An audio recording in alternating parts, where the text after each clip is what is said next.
ஆர்ப்பரிப்பேனே அகமகிழ்ந்தே கர்த்தர் நீ செய்த நன்மைகளை நித்தம் நித்தம் நான் நினைப்பேனே.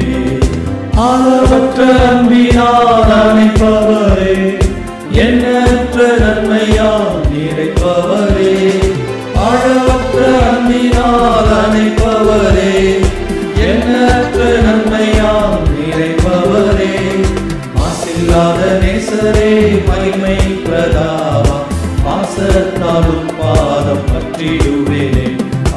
அடைக்கலமே உமதடிமை நானே, ஆர்ப்பரிப்பேனே அகமகிழ்ந்தே கர்த்தர் நீ செய்த நன்மைகளை நித்தம் நித்தம் நான் நினைப்பேனே. கர்த்தரே உம் செய்கைகள் பெரியவைகளே, சுத்தரே உம் செயல்கள் மகத்துவமானதே. கர்த்தரே உம் செய்கைகள் பெரியவைகளே, சுத்தரே உம் செயல்கள் மகத்துவமானதே. நித்தியரே உம் நியாயங்கள் என்றும் நிற்குமே, பக்தரின் பேரின்ப பாக்கியம் இது. அடைக்கலமே உமதடிமை நானே, ஆர்ப்பரிப்பேனே அகமகிழ்ந்தே கர்த்தர் நீ செய்த நன்மைகளை நித்தம் நித்தம் நான் நினைப்பேனே.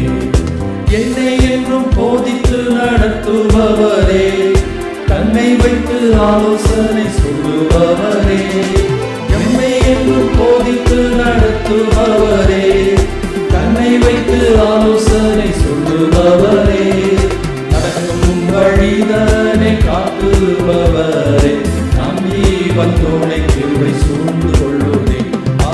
அடைக்கலமே உமதடிமை நானே, ஆர்ப்பரிப்பேனே அகமகிழ்ந்தே கர்த்தர் நீ செய்த நன்மைகளையே நித்தம் நித்தம் நான் நினைப்பேனே. விடாமல் ஒருவருக்கொருவர் புத்தி சொல்ல கடவோம்.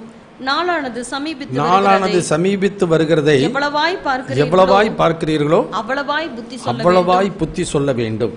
எபிரேயர் ரோமர் 13ஆம் அதிகாரத்தில் 11-12 வசனத்திலிருந்து இப்படி பார்க்கிறோம். ரோமர் 13ஆம் அதிகாரம் 11ஆம் வசனத்திலிருந்து இப்படி பார்க்கிறோம். நித்திரையை விட்டு எழுந்திருக்க தக்க வேலையாயிற்றென்று நாம் காலத்தை அறிந்தவர்களாய் இப்படி நடக்க வேண்டும். நாம் விசுவாசிகளான போது ரட்சிப்பு சமீபமாய் இருந்ததை பார்க்கிலும் இப்பொழுது அது நமக்கு அதிக சமீபமாய் இருக்கிறது. அதனாலதான் எபிரேயர் 9:8 வாசிக்க, தமக்காக காத்து கொண்டிருக்கிற ரட்சிப்பை அருள்படிக்க 2வது தரம் பாவம் இல்லாமல் தரிசனம் திருமணம் நடத்துறாங்க. திருமணம் நடத்த போகிற காரியத்துக்காக 3-4 மாதம் 6 மாதம் முன்னாடி அதற்கு ஆயத்தப்படுறாங்க. ஆனால் அது நேரம் நெருங்க நெருங்க அவர்களுடைய அந்த பிரயாசங்கள், அதனுடைய முயற்சிகள் எல்லாமே ரொம்ப தீவிரமடைகிறதை நாம் பார்க்கிறோம். எக்ஸாமினேஷன் வருதுனாக்கா ஆரம்ப நாட்களில் இருக்கிறத விட அந்த பரீட்சை தேர்வு நாட்கள் வரும்பொழுது அதிக தீவிரமாக அதற்காக ஈடுபடுகிறதை நாம் பார்க்கிறோம். அப்படியானால் இன்றைக்கு ஆண்டோட வருகை, இயேசு வந்து 2000 வருடங்கள் ஆகிவிட்டது, அதிக தீவிரமாக இருக்கணும். இஸ்ரவேல் ஜனங்களை பார்த்தீங்கன்னா இன்றைக்கி சரித்திரத்தை இன்றைக்கி நடக்கிற காரியத்தில் பார்த்தோம்னா அவங்க வந்து அந்த தேவாலயத்தை கட்டுவதற்கு அவ்வளவு தீவிரமாக இருக்கிறாங்க. ஏப்ரல் மாதம் 19ஆம் தேதி தான் அவர்களுக்கு பேச ஒரு ஃபீஸு. அதிலிருந்து புளிப்பில் அப்ப பண்டிகை 28ஆம் தேதி வரைக்கும் அது போகும். ஏப்ரலில் அவங்க என்ன பண்ணுறாங்க, 9ஆம் தேதி ஏப்ரல் 9 வந்து அவங்க எலெக்ஷன் நடக்குது. அதற்காக ஜெபித்துக் கொள்ளுங்கள், இஸ்ரவேலுடைய எலெக்ஷனுக்காக. எனவே அந்த ஜனங்கள் வந்து மேசியாவுக்காக எதிர்பார்த்து கொண்டு இருக்கிறாங்க. மேசியா வருவார், விடுவிப்பார், ராஜ்யத்தை ஸ்தாபிப்பார் எதிர்பார்த்து கொண்டு இருக்கிறாங்க. அதை ரொம்ப உலகம் முழுவதும் பார்த்துங்க, உலகத்தில் இருக்கிற அவ்வளவு நாடுகளிலிருந்தும் அங்கே போனாலும் அவர்கள் வந்து அவருடைய பாரம்பரிய அந்த நம்பிக்கையில் தான் அவர்கள் ரொம்ப உறுதியாக இருக்கிறார்கள். இந்த காரியம் எதுவுமே அவர்களை என்ன பண்ணலை, அவர்கள் தடை செய்யலை. அவர்கள் தங்களுடைய நிலையிலே உறுதியாக இருந்து கொண்டே இருக்கிறார்கள். அப்படி என்றால் சத்தியம் அறியாமல் இருந்து கொண்டு இருக்கிற அவர்களுக்கு அவ்வளவு வைராக்கியம் இருக்கும் என்றால் பரிசுத்தாவியை பெற்ற நம்முடைய வாழ்க்கையில் எவ்வளவு வைராக்கியமாக இருக்க வேண்டும். ஏன்னா பரிசுத்தாவியான நமக்குள்ளே வைராக்கிய வாஞ்சையார். அதுதான் இன்றைக்கு ஆவியானவர் சபைகளுக்கு சொல்லுகிறதை காதுள்ளவன். அதனால் எப்படி போன வாரத்தில் நான் பார்த்த பொழுது டு நாட் வேவர். ஏன்னாக்கா நம்முடைய வாழ்க்கையிலே பாவத்தின் வஞ்சனையாக இருக்கலாம், அவிசுவாசமாக இருக்கலாம், அல்லது எந்த ஒரு காரியமாக இருந்தாலும் நம்முடைய வாழ்க்கையில் ஒரு பாடுகளாக இருக்கலாம். அதனால் அலசடிப்படாதபடிக்கு ஆண்டோடைய சத்தத்தை செவி கொடுத்து கீழ்ப்படிந்து போகுதல் மிக மிக அவசியம்.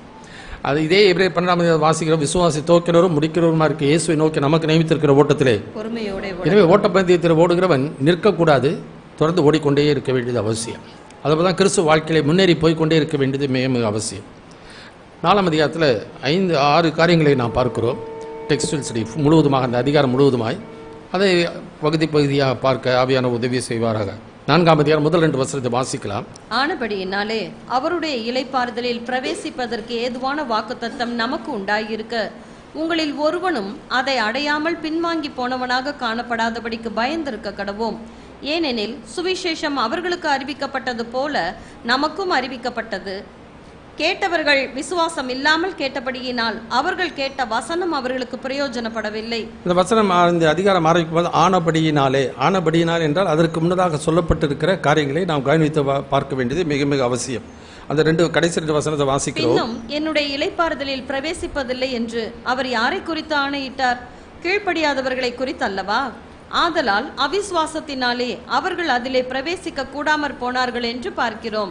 எனவே ஆனபடியினாலே, எனவே இஸ்ரவேல் ஜனங்களை குறித்து கடந்த வாரத்தில் நான் பார்த்தோம் திருசாந்தமாக. அவர்கள் அந்த வாக்குத்தத்தப்பட்ட தேசத்திலே பிரவேசிக்க கூடாமல் போயிட்டு எகிப்திலிருந்து விடுதலை பெற்றாங்க.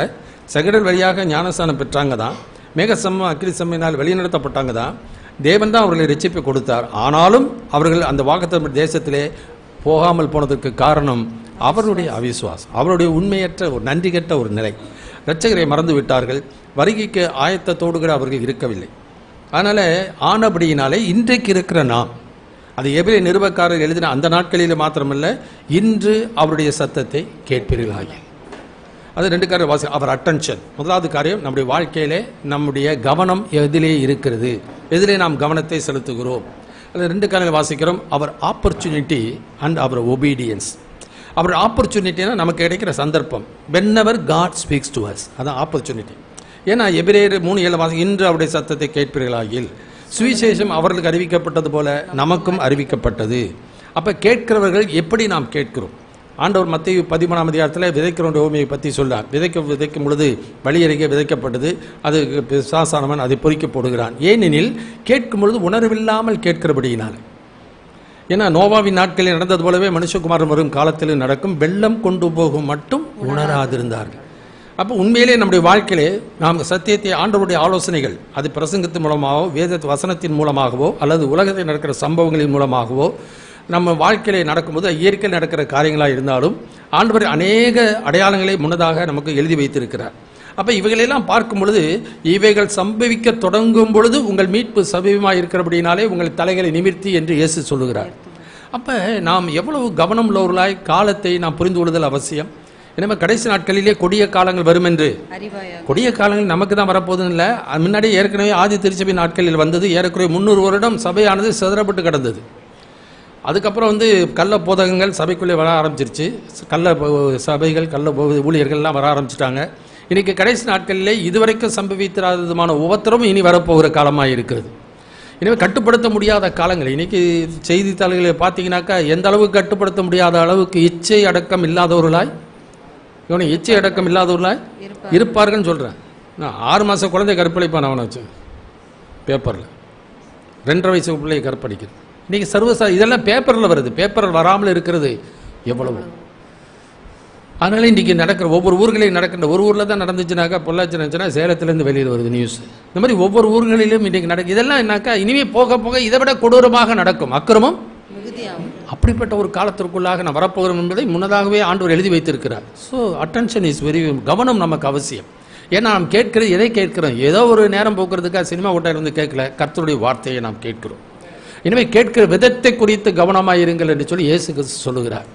எனவே நாம் கேட்கிற விதம் எப்படி இருக்கிறது என்பது ஆண்டவர் அறிந்திருக்கிறார். சொல்றது நானா இருந்தாலும், சொல்றது எந்த பிரசங்கியாராக இருந்தாலும், கேட்கிறவள் என்ன விதத்திலே என்ன நிலையோடு கூட கேட்கிறாள் என்பதை அறிந்திருக்கிற ஆண்டவர் தம்மை விசுவாசிக்கிறவன் இன்னான் என்றும் தன்னை காட்டிக் கொடுக்க போர் இன்னான் என்றும் ஆதி முதல் அறிந்திருந்தபடியால் ஒருவன் பிதாவின் அருளை பெறாவிட்டால். அப்போ விசுவாசத்தோடு கேட்கும் தான் பவுல் சொல்லுகிறதை கவனிக்கும்படி லீதியானின் உள்ளத்தை கர்த்தர் திறந்தார். எனவே நீ எப்படி கேட்கிறாய் என்பதை ஆண்டவர் அறிந்திருக்கிறபடியினாலே நீ விசுவாசத்தோடு கேட்டால் தேவனுடைய அருளை பெற்றுக்கொள்வாய், அந்த காரியங்களை அறிந்து கொள்வாய். அது ரொம்ப முக்கியம். சரி, நெவர் ஆப்பர்ச்சுனிட்டி. அதான் வெளிப்படுத்தின இன்று அவருடைய சத்தை ஆவியான சபைகளுக்கு சொல்லுகிறதை, whenever God speaks to us, எப்பெல்லாம் நம்மை ஆண்டவர் பேசுகிறாரோ அப்பெல்லாம் நமக்கு ஆண்டவர் நம்மோடு கூட இடைப்படுகிற காலம். அந்த சந்தர்ப்பத்தை நாம் நழுவ விடக்கூடாது. லூக்கா 1:69-70 வசனத்தை வாசிக்கும் பொழுது அவர்கள் இஸ்ரவேல் ஜனங்களை அந்த இருளில் இருக்க மக்கள் பெரிய வெளிச்சத்தை கண்டார்கள், மரண திசையில் இருக்கிற மக்களுக்கு வெளிச்சம் உதித்தது என்று சொல்கிறபடியே நான் அவரை சந்திக்கும் காலம். அப்போ அவர்களை சந்தித்தது, இஸ்ரவேல் ஜனங்களை சந்தித்தது, அவர்கள் மனம் திரும்பி அவருடைய வாக்குத்தத்தப்பட்ட ராஜ்யத்தை அவர்களுக்கு ஸ்தாபிப்பதற்காக வந்தார். அவர்களாம் அதை கவனிக்கலை. தன்னுடைய பக்தி மார்க்கம் பாரம்பரியத்திலே அவர்கள் வாழ்ந்து கொண்டு இருந்தார்கள். இயேசுவை புறக்கணித்தார்கள். கடைசியில் அவர்களை பார்த்து கண்ணீர் விடுகிறார். உனக்கு கொடுக்கப்பட்ட இந்த நாளிலாகிலும் உன் சமாதானத்துக்கு அடுத்தவை நீ அறிந்திருந்தாயானால் நலமாயிருக்கும், இப்பொழுதாவது உன் கண்களுக்கு. அதனால இன்றைக்கு நம்முடைய வாழ்க்கையிலே ஆண்டவர் வருகிற காலத்திலே நாம் என்ன நிலைமையில் இருக்கிறோம், எந்த நாட்களில் இருக்கிறோம், என்ன சம்பவிக்க போகிறது என்பதை ஆண்டவர் எழுதி வைத்திருக்கிறார். ஏன்னா வெளிப்படுத்தல முதல்ல வாசிக்கும் போதே இனி சம்பவிக்க வேண்டியவைகள் ஒரு எழுத்து உறுப்பு கூட மாறப்போறதில்லை. ஆனால் அப்படிப்பட்ட ஒரு காரியம் வருதுனாக்க நம்ம எவ்வளவு கவனமாக நாம் இருக்க வேண்டியது அவசியம். எனவே அந்த நாட்களுக்கு நம்மை ஆண்டவர் என்ன பண்ணுகிறார், இப்பொழுது ஆயத்தப்படுத்துகிறார். 2:5 வாசிக்கிறோம், இதற்கு நம்மை ஆயத்தப்படுத்துகிறவர் தேவனே, ஆவியினும் அச்சாரத்தை நமக்கு தந்தவரும் அவரே, நாம் தரிசித்திடவாமல் விசுவாசித்து நடக்கிறோம். எனவே அந்த விசுவாசம் நமக்குள்ளே இருக்கணும். ஆண்டோட வார்த்தைகளை கேட்கும் அந்த விசுவாசம், faith is very very important. எனவே ஒவ்வொரு தடவையும் நம்ம ஆண்டோட நம்ம நடத்துகிறோன்னா, அந்த தவறு செய்யும்போது சரி, அல்லது என் வாழ்க்கையில் நான் தெரியாமல் திகைச்சு கொண்டு இருக்கும் பொழுது சரி, காட் ஸ்பீக்ஸ் டு அஸ்.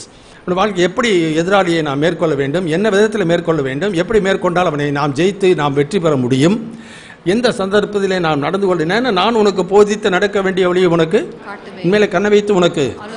எனவே அவர் கொடுக்கிற ஆலோசனைகளை பெற்றுக்கொள்வதற்கு நாம் எப்பொழுதும் ஆயத்தம் உள்ளவர்களாக இருக்க வேண்டியது அவசியம். எனவே அந்த பேசும் பொழுதே நாம் ஒபீடியன்ஸ் இஸ் இம்பார்ட்டன்ட். அது புரியுதோ புரியலையோ, புரியுங்களா, சொல்லுகிறது ஆண்டோடைய வார்த்தை என்றால், சத்தியம் என்றால் அதை மனப்பூர்வமாக ஏற்றுக்கொள்ளும். மரியாள் அதை அப்படி ஏற்றுக்கொண்டாங்க. உலக அறிவின் பிரகாரம் அதை ஏற்றுக்கொள்ள முடியாது. மரியாள் ஏற்றுக்கொண்ட வார்த்தை உலக அறிவின் பிரகாரம் சாதாரணமாக எந்த பெண்ணும் அப்படி ஏற்றுக்கொள்ள மாட்டாங்க. ஆனால் சொல்லுகிறது யார்? கர்த்தருடைய தூதன் வந்து கர்த்தருடைய வார்த்தையை சொல்லுகிறார். அதனால இதோ ஆண்டவருடைய அடிமை வார்த்தையின்படி விசுவாசித்தவளே பாக்கியவதி, கர்த்தரால் அவளுக்கு சொல்லப்பட்டவைகள் நிறைவேறும். எனவே அப்படிப்பட்ட ஒரு காரியம் தான் இன்றைக்கு கடைசி நாட்களிலே அந்த விசுவாசம் நமக்குள்ளே இருக்க வேண்டியது மிக மிக அவசியம். அதனால வாசிக்கிறோம், ஆப்பர்ச்சுனிட்டி நெவர். நம்முடைய வாழ்க்கையிலே நமக்கு கிடைக்கிற ஒவ்வொரு சந்தர்ப்பம் எப்படி தான் வரும். இப்போ சபை கூடி வரும்பொழுது தான் கர்த்தர் பேசுவார், அப்படி இல்லை. ஏனோக்கு தேவனோடு கூட சகல நாட்களில் நான் உங்களோடு கூட இருக்கிறேன் என்று சொல்லி இருக்கிறார். எனவே நம்மோடு கூட இருக்கிறார். கிறிஸ்து மகிமையின் நம்பிக்கையாக உங்களுக்குள் இருப்பதே அந்த ரகசியம். அப்ப என்னோடு கூட இருக்கிற ஆண்டவர் மகிமையின் நம்பிக்கையாக இருக்கிறவர். எனவே நம்ம ஒவ்வொருவரோடு அந்தந்த சந்தர்ப்பங்கள் சூழ்நிலையிலே நம்மோடு கூட இடைபடுகிற ஒரு தெய்வம். அப்ப இடைபடும் பொழுதெல்லாம் நாம் கிடைக்கிற சந்தர்ப்பத்தை நாம் நழுவ விட்டு விடாமல் அதற்கு செவி கொடுத்து நாம் என்ன பண்ணணும், கீழ்ப்படிதல் மிக மிக அவசியம். ஏன்னா சம்டைம்ஸ் காட் மே ஸ்பீக் இம்பாசிபிள் திங்ஸ். நம்ம புத்திக்கு எட்டாத முடியாத அறியப்படாத காரியங்களை சொல்வார். But implicit obedience is very very important. மரியாளுக்கு அதே மாதிரி தான் இம்பாசிபிள் திங். கண்ணியை ஒத்து கரித்தறித்து மிதிக்க முடியாது. But yet God promised it. கர்த்தர் என்ன பண்ணியிருக்கிறார், வாக்கு பண்ணினார். அதை உடனே ஏற்றுக்கொண்டு கீழ்ப்படிந்து போனாங்க. அதே மாதிரி தான் இந்த கடைசி நாட்களிலே நாம் இருக்க வேண்டியது அவசியம். Obedience is. ஏன்னாக்கா அந்த 3 ஆனபடினாலே என்று சொல்லும் பொழுது 3ஆம் அதிகாரத்தில் கடைசியில் வாசிக்கிறோம், அவர்கள் அவிசுவாசத்தினாலே அதிலே பிரவேசிக்க கூடாமல் போயிட்டு கீழ்ப்படியாதவர்கள் யாரெல்லாம், எகிப்தில் வந்த அனைவரும், காலேப் யோசுவாவை தவிர. சில வசனம் எபிரேயரில் வாசிக்கும் போது 4:7 வாசிப்போம். எபிரேயர் 4:7. இன்று அவருடைய சத்தத்தை கேட்பீர்களாக. அதே தான் 3ஆம் அதிகாரத்தில் 7வது வசனத்தை வாசிக்கிறோம், 7-8 வசனத்தில் வாசிக்கிறோம், 15வது வசனத்தை வாசிக்கிறோம், 4ஆம் அதிகாரத்தில் 7வது வசனம் வாசிக்கிறோம். இன்று அவருடைய சத்தத்தை கேட்பீர்களாக, உங்கள் இருதயங்களை கடினப்படுத்தாதிருங்கள் என்று வெகு காலத்திற்கு பின்பு தாவீதின் சங்கீதத்திலே சொல்லி இருக்கிறபடி. எனவே do not harden your God. Receive his words, receive his warning, receive his counsel. அவருடைய ஆலோசனைகளை ஏற்றுக்கொள், அவருடைய எச்சரிப்பை ஏற்றுக்கொள், அப்படி புத்திமதியை ஏற்றுக்கொள். புரியுங்களா? எனவே ஏற்றுக்கொள்ளுதல் நமக்கு நல்லது. நம்முடைய ஆத்மாவுக்காக நம்ம ஆண்டவர் இவைகளையெல்லாம் நமக்கு சொல்லுகிறார். யாருக்கு எப்படி சொல்லணுமோ அவருக்கு நல்லா தெரியும். ஒருவேளை ஒரு பிரசங்கியார் சொல்லுகிற காரியம் எல்லாராலும் புரிஞ்சு கொள்ள முடியாமல் இருக்கலாம். ஆனால் நம்ம ஆண்டவரை போல அருமையான ஒரு போதகர் வேறு யாருமே இருக்க முடியாது. இன்னும் யாருக்கு எப்படி சொல்லணும் புரிந்து கொள்கிற விதமாய் அவர் சொல்லுகிறவர், சொல்ல வல்லவராய் அவர் இருக்கிறார். எனவே நாம் கேட்கும்போது கவனமாய் கேட்க வேண்டியது அவசியம். 1 சாமுவேல் 15:22 வாசிக்கிறோம். இவ்விதமாய் 1 சாமுவேல் 15:22 எப்படி பார்க்கிறோம். அதற்கு சாமுவேல், கர்த்தருடைய சத்தத்திற்கு கீழ்ப்படுகிறதை பார்க்கிலும் சர்வாங்க தகனங்களும் பலிகளும் கர்த்தருக்கு பிரியமாயிருக்குமோ? பலியை பார்க்கிலும் கீழ்ப்படிதலும் ஆட்டுக்கடாக்களின் நினத்தை பார்க்கிலும் செவி கொடுத்தலும் உத்தமம். அப்போஸ்தலர் நடவடிக்கைகள் புத்தகம் 4ஆம் அதிகாரம் 19ஆம் வசனம் வாசிக்கலாம். Acts chapter 4:19.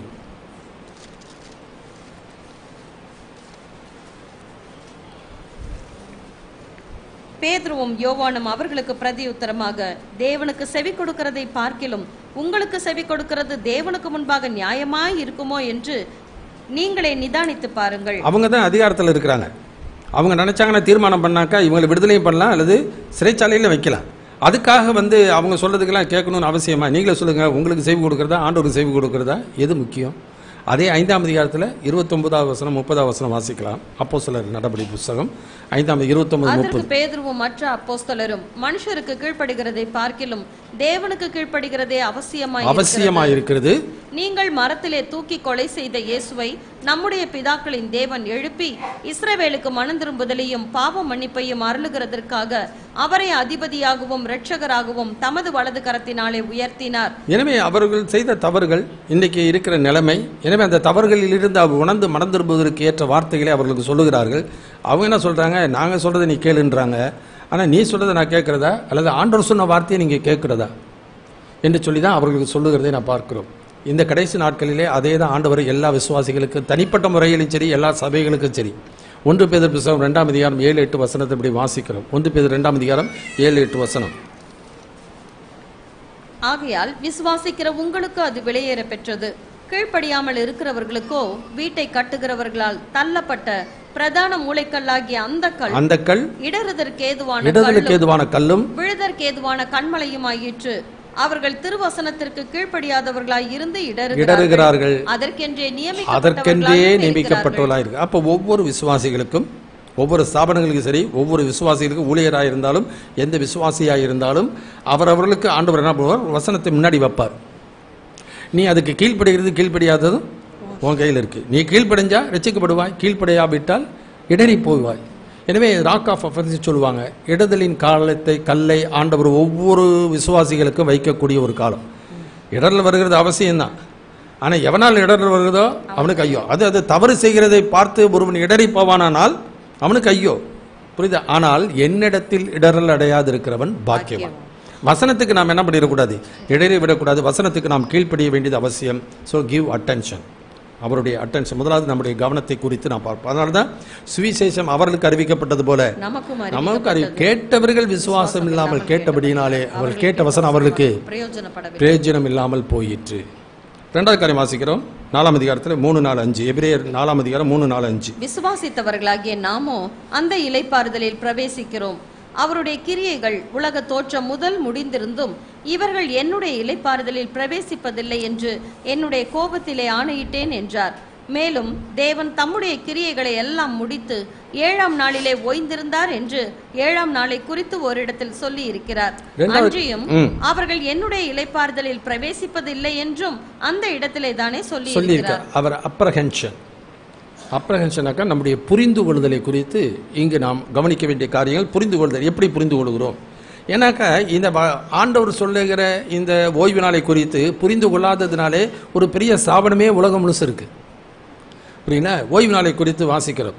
பஸ்ஸில் வாசி விட்டு நான் விளக்கம் சொல்கிறேன். ஆதியாம் புத்தகம் 2ஆம் அதிகாரம் 2-3 வசனங்களை வாசிக்கலாம். ஆதியாம் புத்தகம் 2ஆம் அதிகாரம் 2-3 வசனங்கள். தேவன் தாம் செய்த தம்முடைய கிரியையை 7ஆம் நாளிலே நிறைவேற்றி தாம் உண்டாக்கின தம்முடைய கிரியைகளை எல்லாம் முடித்த பின்பு 7ஆம் நாளிலே ஓய்ந்திருந்தார். தேவன் தாம் சிருஷ்டித்து உண்டு பண்ணின தம்முடைய கிரியைகளை எல்லாம் முடித்த பின்பு அதிலே ஓய்ந்திருந்தபடியால் தேவன் 7ஆம் நாளை ஆசீர்வதித்து அதை பரிசுத்தமாக்கினார். எனவே இந்த வசனத்தை எடுத்துக்கிட்டு என்ன சொல்றாங்கன்னாக்கா, ஓய்வு நாளை அனுசரிக்காதவன் உண்மையான தேவனை அறியவில்லை. ஓய்வு நாளை யார் அனுசரிக்கிறானோ அவன் தான் உண்மையான தெய்வத்தை அறிந்தவன் என்று சொல்லி இதுலேருந்து ஆரம்பித்து அந்த 7th டே அட்வென்டிஸ்ட்லாம் 7வது ஓய்வு நாளை அனுசரிக்கிற மக்கள் சொல்லுகிற சத்தியம் இதுலேருந்து ஆரம்பிக்குது. புரியுங்களா? எனவே இது இல்லாமல் யாத்ரா புஸ்தகத்தில் எடுத்துக்கொள்வோம். 20ஆம் அதிகாரம் யாத்ரா புஸ்தகம் 20ஆம் அதிகாரம் 8, 10, 11 8, 9, 10, 11 8லேருந்து 11 வசனம். Exodus chapter. பரிசுத்தமாய் ஆசரிக்க நினைப்பாயாக. 6 நாளும் நீ வேலை செய்து உன் கிரியைகளை எல்லாம் நடப்பிப்பாயாக. ஏழாம் நாளோ உன் தேவனாகிய கர்த்தருடைய ஓய்வு நாள். அதிலே நீயானாலும் உன் குமாரனானாலும் உன் குமாரத்தி ஆனாலும் உன் வேலைக்காரனானாலும் உன் வேலைக்காரியானாலும் உன் மிருக ஜீவனானாலும் உன் வாசல்களில் இருக்கிற அந்நியனானாலும் யாதொரு வேலையும் செய்ய வேண்டாம். கர்த்தர் 6 நாளைக்குள்ளே வானத்தையும் பூமியையும் சமுத்திரத்தையும் அவைகளில் உள்ள எல்லாவற்றையும் உண்டாக்கி 7ஆம் நாளிலே ஓய்ந்திருந்தார். ஆகையால் கர்த்தர் ஓய்வு நாளை ஆசீர்வதித்து அதை பரிசுத்தமாக்கினார். கர்த்தருக்கு சோத்திரம். எனவே மோசையை கொண்டு ஆண்டவர் நியாயபரமான கற்பனை 10 கற்பனை விசேஷமாக கொடுக்கும் பொழுது சொல்லுகிற ஒரு சத்தியம். அது முதல் 4 கற்பனைகள் தேவனோடு இருக்கிற உறவிலே நாம் எந்த அளவுக்கு நாம் நம்முடைய உறவை வைத்துக் கொள்ள வேண்டும் என்பது முதல் 4 கற்பனைகளை பார்க்கிறோம். 2வது கற்பலகைகளை பார்க்கும் பொழுது கற்பலகையில் எப்படி எழுதினாருக்கா, முன்னும் பின்னும் எழுதுறாரு. நம்ம படம் வரைய முடியாதுல்ல, முன்னும் பின்னும் எழுத முடியாதுல்ல. 2 கற்பனைகளில் வரைஞ்சாக்கா சினிமாவில் பார்க்குறது, வெளியில் படங்களெல்லாம் பார்க்கும்போது இந்த பக்கம் 4 இந்த பக்கம் 6 எழுதியிருப்பாங்க.